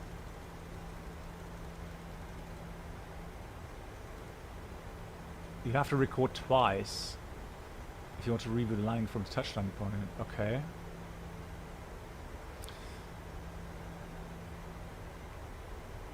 Brilliant Invader. Well, yeah, if you have a link, sure. I can't show it here on stream, however. I just want to... If anything, I would look for myself. Traffic. Alright, TCAS. I don't see any TCAS symbol. Wow, look at that. It's having a really hard time to decelerate. Transition. Set QNH. 1011. Wow, that is again, that's something which is worrisome. Right, I should put the inbound course here. Well, we are on VATSIM, but there's no ATC right now here. So we just do the course over 122.8. I'm going to start using... Wow, it's really struggling. Look at that. That is way too clean, guys. That is ridiculous. Flaps 1. Skiathos traffic gearing 5411, runway vacated. We need to lose 2,000 feet still. Alright, gears coming down. Level change.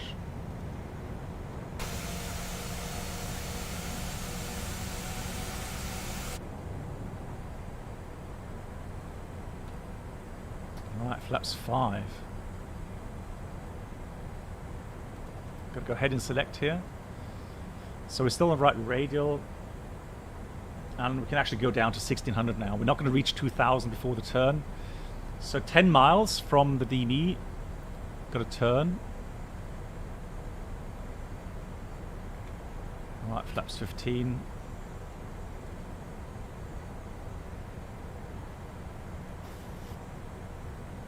Wow, that's a bit disappointing. Blimey, 10 miles, there we go. We'll turn to the intercept.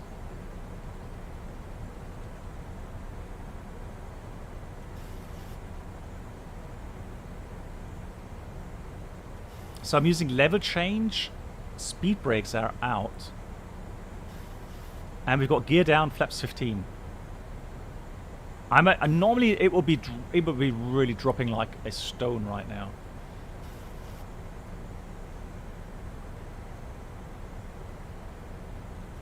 Skiathos traffic. Sunturk 93 Hotel is turning final, runway 01 in Skiathos. 2500. Alright, speed brakes in. Vertical speed.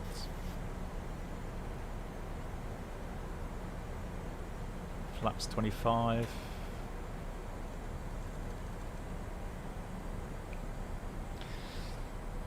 So we're looking for 008 on the ADF needle. Here's 005. So let's start turning. Wind is calm. Nothing to consider there.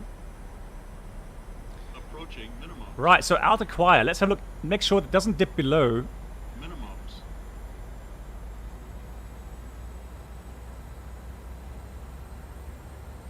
Yeah, so 100 feet below. But that's okay. I wouldn't complain about that really. So minimums continue.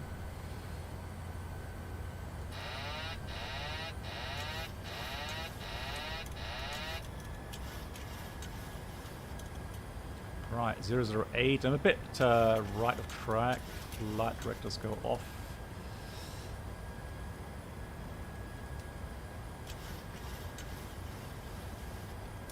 Flight path vector on, and let's disconnect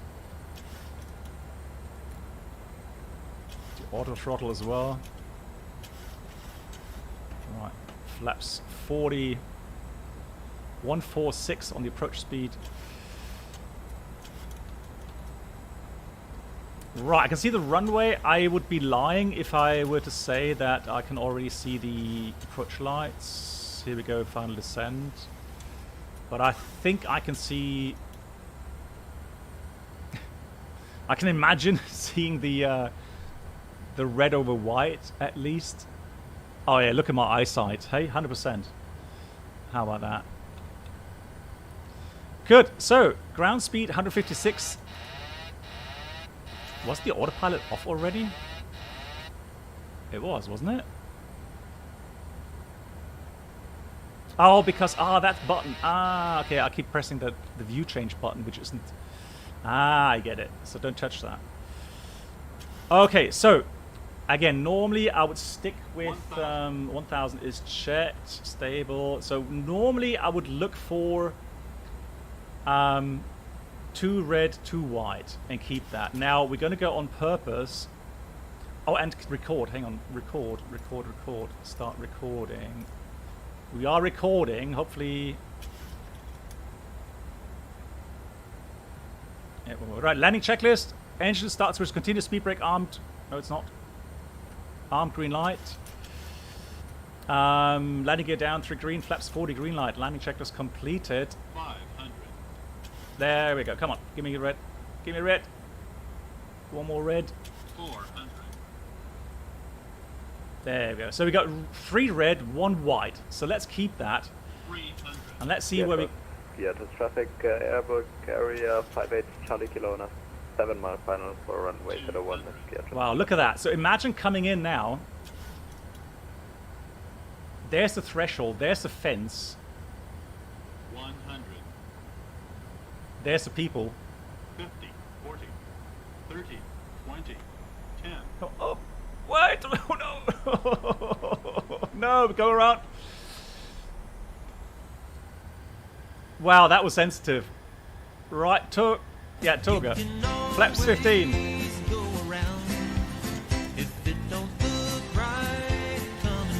Pause rate, gear up.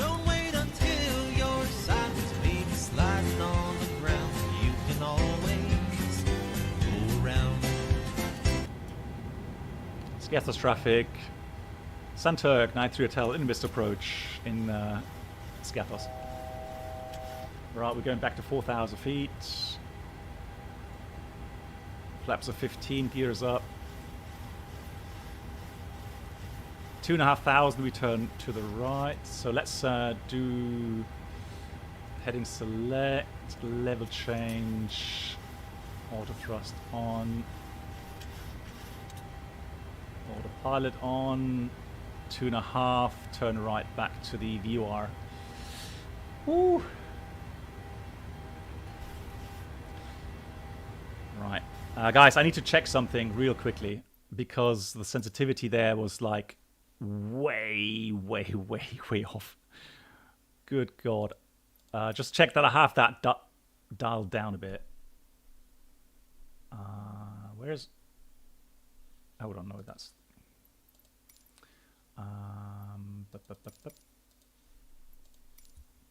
Yeah, I have... Look at that. I've dialed it down to 40%. That was surprising.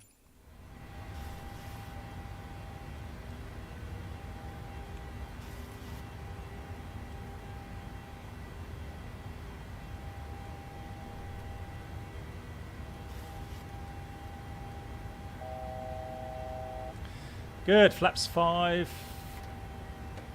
That goes back to neutral. I don't see any traffic there. So let's go back to nav. Traffic, Airburg area 58 Charlie Kilo, vacated runway 01. GG.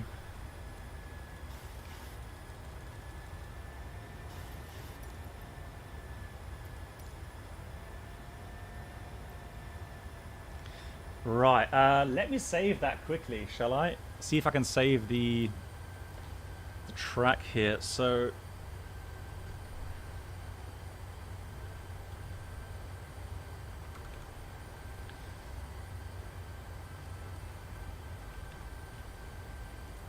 save.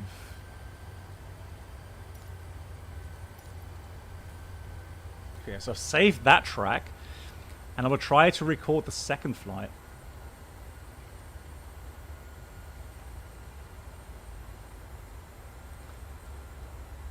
Alright, we're going to go straight into the approach again. Why did I put 4,300? We're going to go straight into the approach again. So let's go heading select, outbound 203.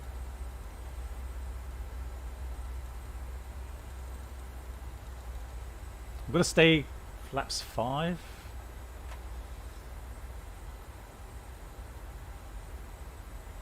And we'll descend 2,000 feet again.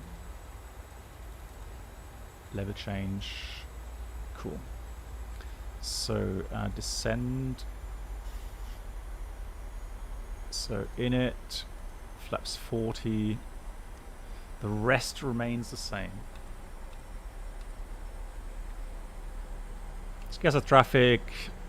Sunturk 93 Hotel is outbound Sierra Kilo Papa for the locator 01 in Skiathos.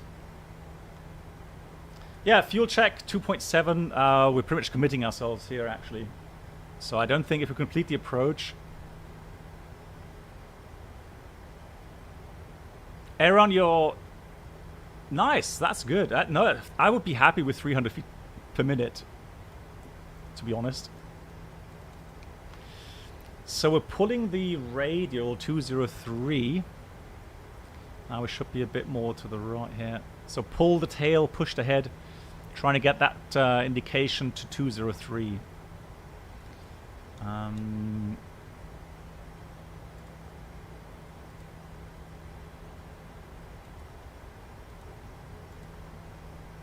then we go there, there, execute. There we go. Chernobyl approach, hey. Oh, nice. You're going to Tirana. Lovely. Yeah, have a good trip.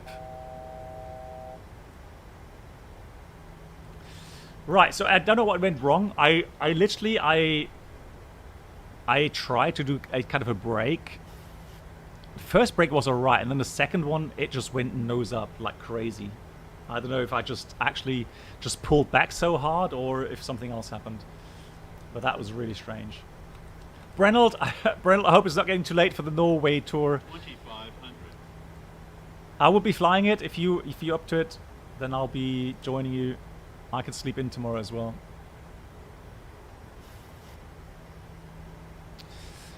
So Josh, you think it's problems with low short period damping, especially in ground effect. So it's really Welcome okay. aboard the Captain Black Box Twitch channel subscriber experience. So maybe, yeah. Could new subscribers please make your way to Maybe the first trick class is just to be a cabin, little where bit more complimentary steady drinks, with snacks, and inputs. Premium flight entertainment will be served. Thank you. Yeah, I mean they normally come on with the go around, so that behavior is normal. So here's heading select, still 10 miles. We'll turn again. Can pre-dial 1600. Oh, that's good, Brennel. That's good. Right, 10 miles. Guys, has anyone else got the PSM GTN 750? Because I got it working before I went on my last trip, and then I got back yesterday and I tried the Cessna 414 again, and it just didn't work. I've got black displays, and I have done nothing else. I've not deinstalled anything. I've not installed anything. It just doesn't work anymore. It's so frustrating.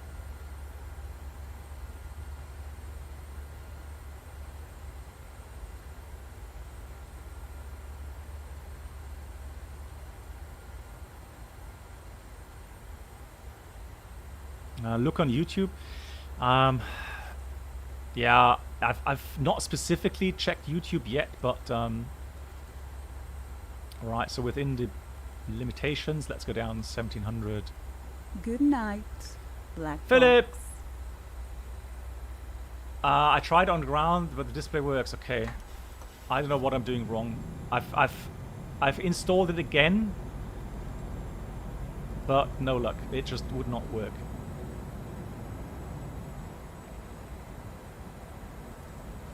Alright, flaps 15.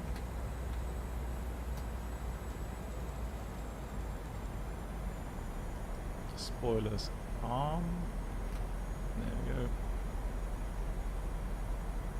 Lee, mach's gut. Welcome aboard the Solid Captain Wings, Black Box thank you Twitch so channel much. subscriber experience. Could new subscribers please make your way to the first class cabin? Also, where when you complimentary disengage the drinks, autopilot, snacks, I and have to premium flight trim entertainment will be served. a crazy amount downwards. Solid Wings, merci beaucoup, monsieur. Thank you so much for gifting. Continue a sub to Sapphire Wave. That's really kind. Thank you. Right, so off flaps. Oh, what's this? Lord. Right, we're getting high in the approach here. One red and flaps.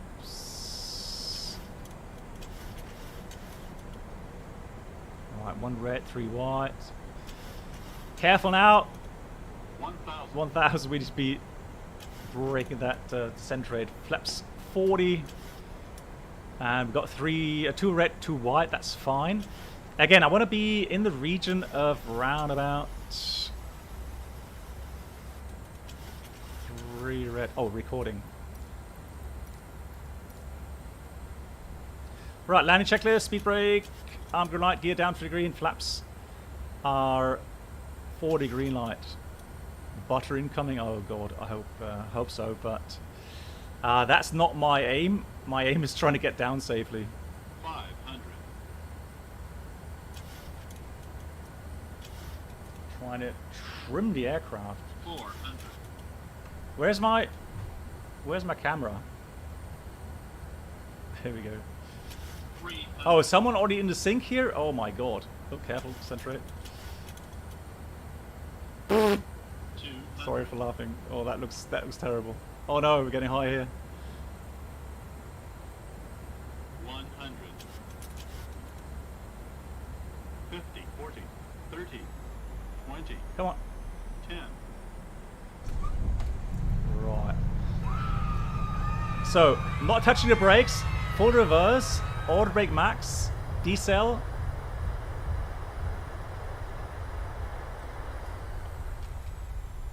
$60 knots. And that was auto brake max. And look, we've got the end of the runway coming here.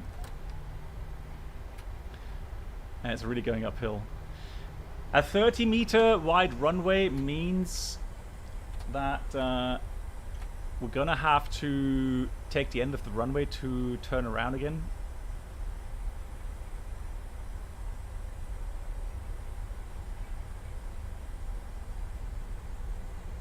Actually, we can turn here, can't we? There we go. Let's turn here. At least you made it to the runway. Yeah, I know, right?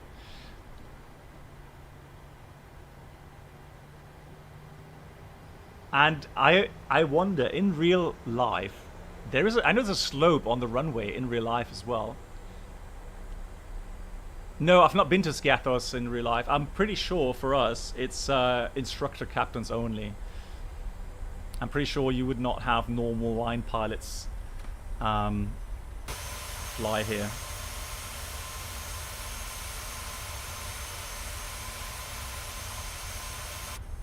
Hey Pele, nice to see you. Oh, actually, let me stop the replay. Now, this is going to be interesting. Again, I have not messed about much with the replay, so we can replay there. All right, I'm going to leave the. Actually, let's leave the flaps out.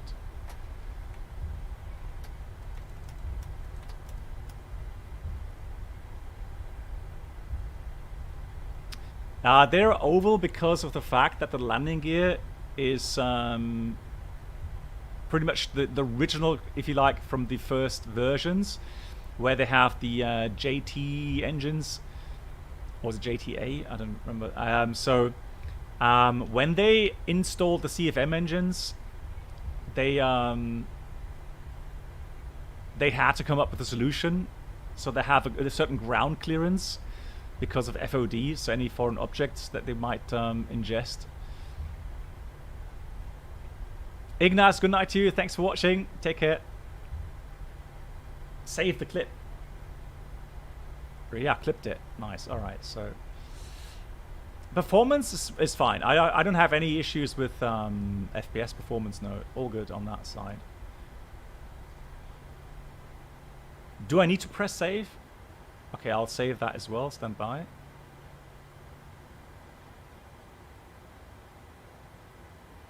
So in your in your pictures. It's not that slopey. Yeah, I wouldn't be surprised if that is a bit overdone here. So save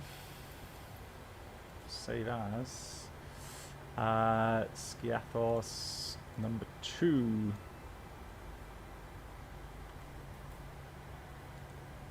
Okay, so can we simply play replay? Oh god, that scared me. Jesus. Can I go in the outside views? Huh? What? I can't go in the outside view?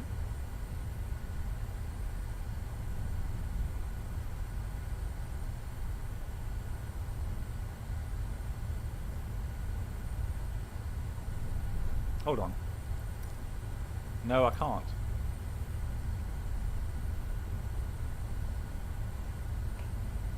Hold on.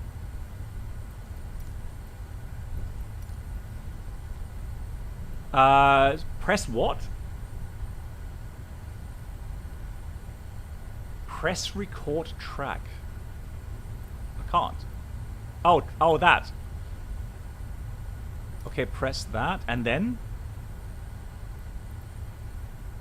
go to camera menus. Ah, yeah. Ah, okay. So then you have to. Oh, I get it. Then you have to film the outside. Hold on.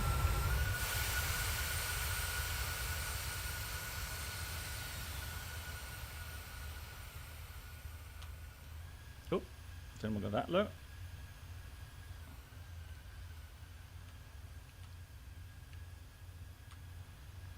Yeah. Nice. Okay, so then we go play. Oh no, hang on. How do I stay put? Stop. Fix camera. No, free camera.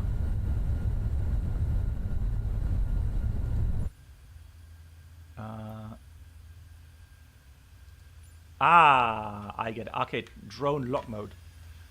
Hold on. Follow mode. Okay. Can I go back? I can. Oh, nice. Okay. I got it. Wow, that's new grounds for me. Oh, nice. Yeah, so it does stay put then. Cool. Right, now I need to get back to the... Oh, I'm on the wrong side. No. Sorry. Sorry. Slight delay.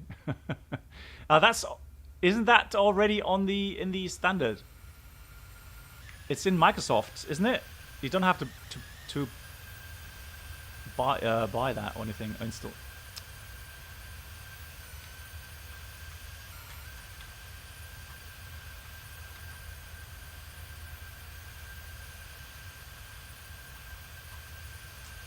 All right, let's see.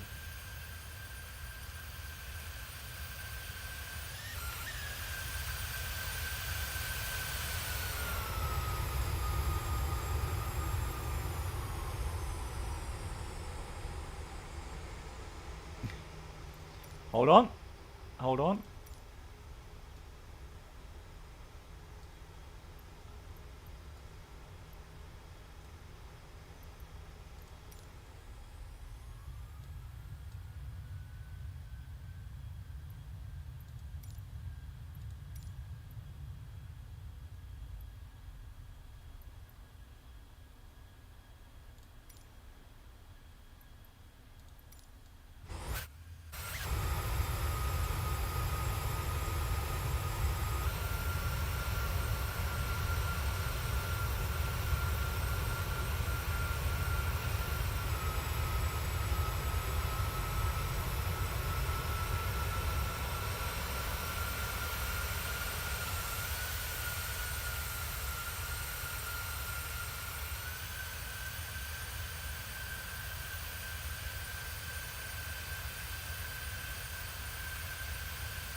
That didn't look too bad, actually.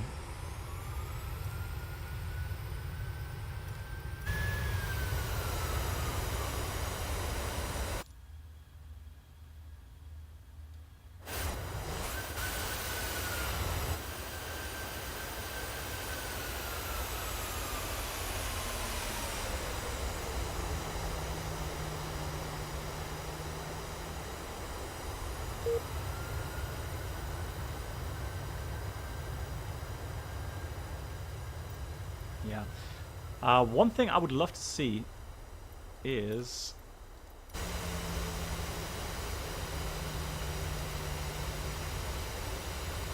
how...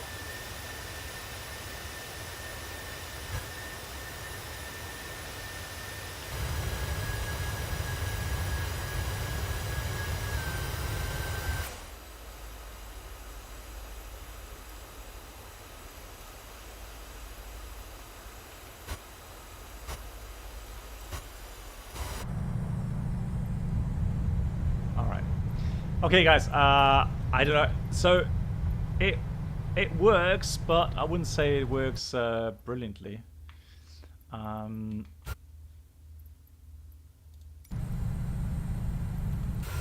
Okay, let me see if I can quickly.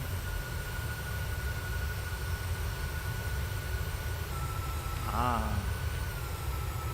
I'll just want to get to the coastline.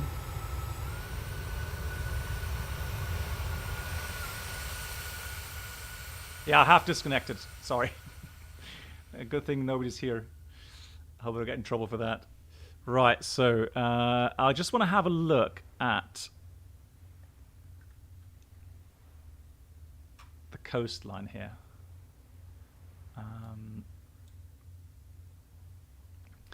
Because, I mean, obviously it is a nice spot here for the people to watch.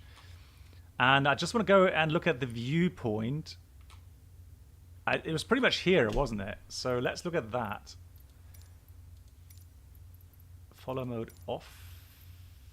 And play. So, unexpected people watching. There comes the aircraft.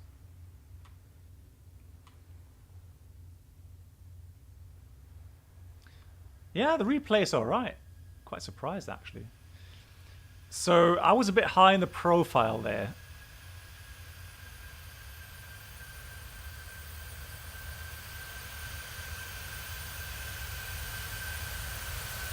So if you look how high we were, yeah, it's a positive touchdown. Aaron, thanks so much for flying along. Thank you so much.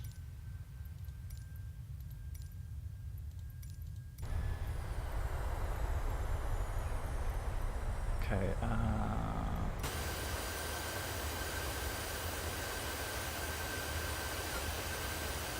Okay. Yeah, and if you look at the, I'm struggling.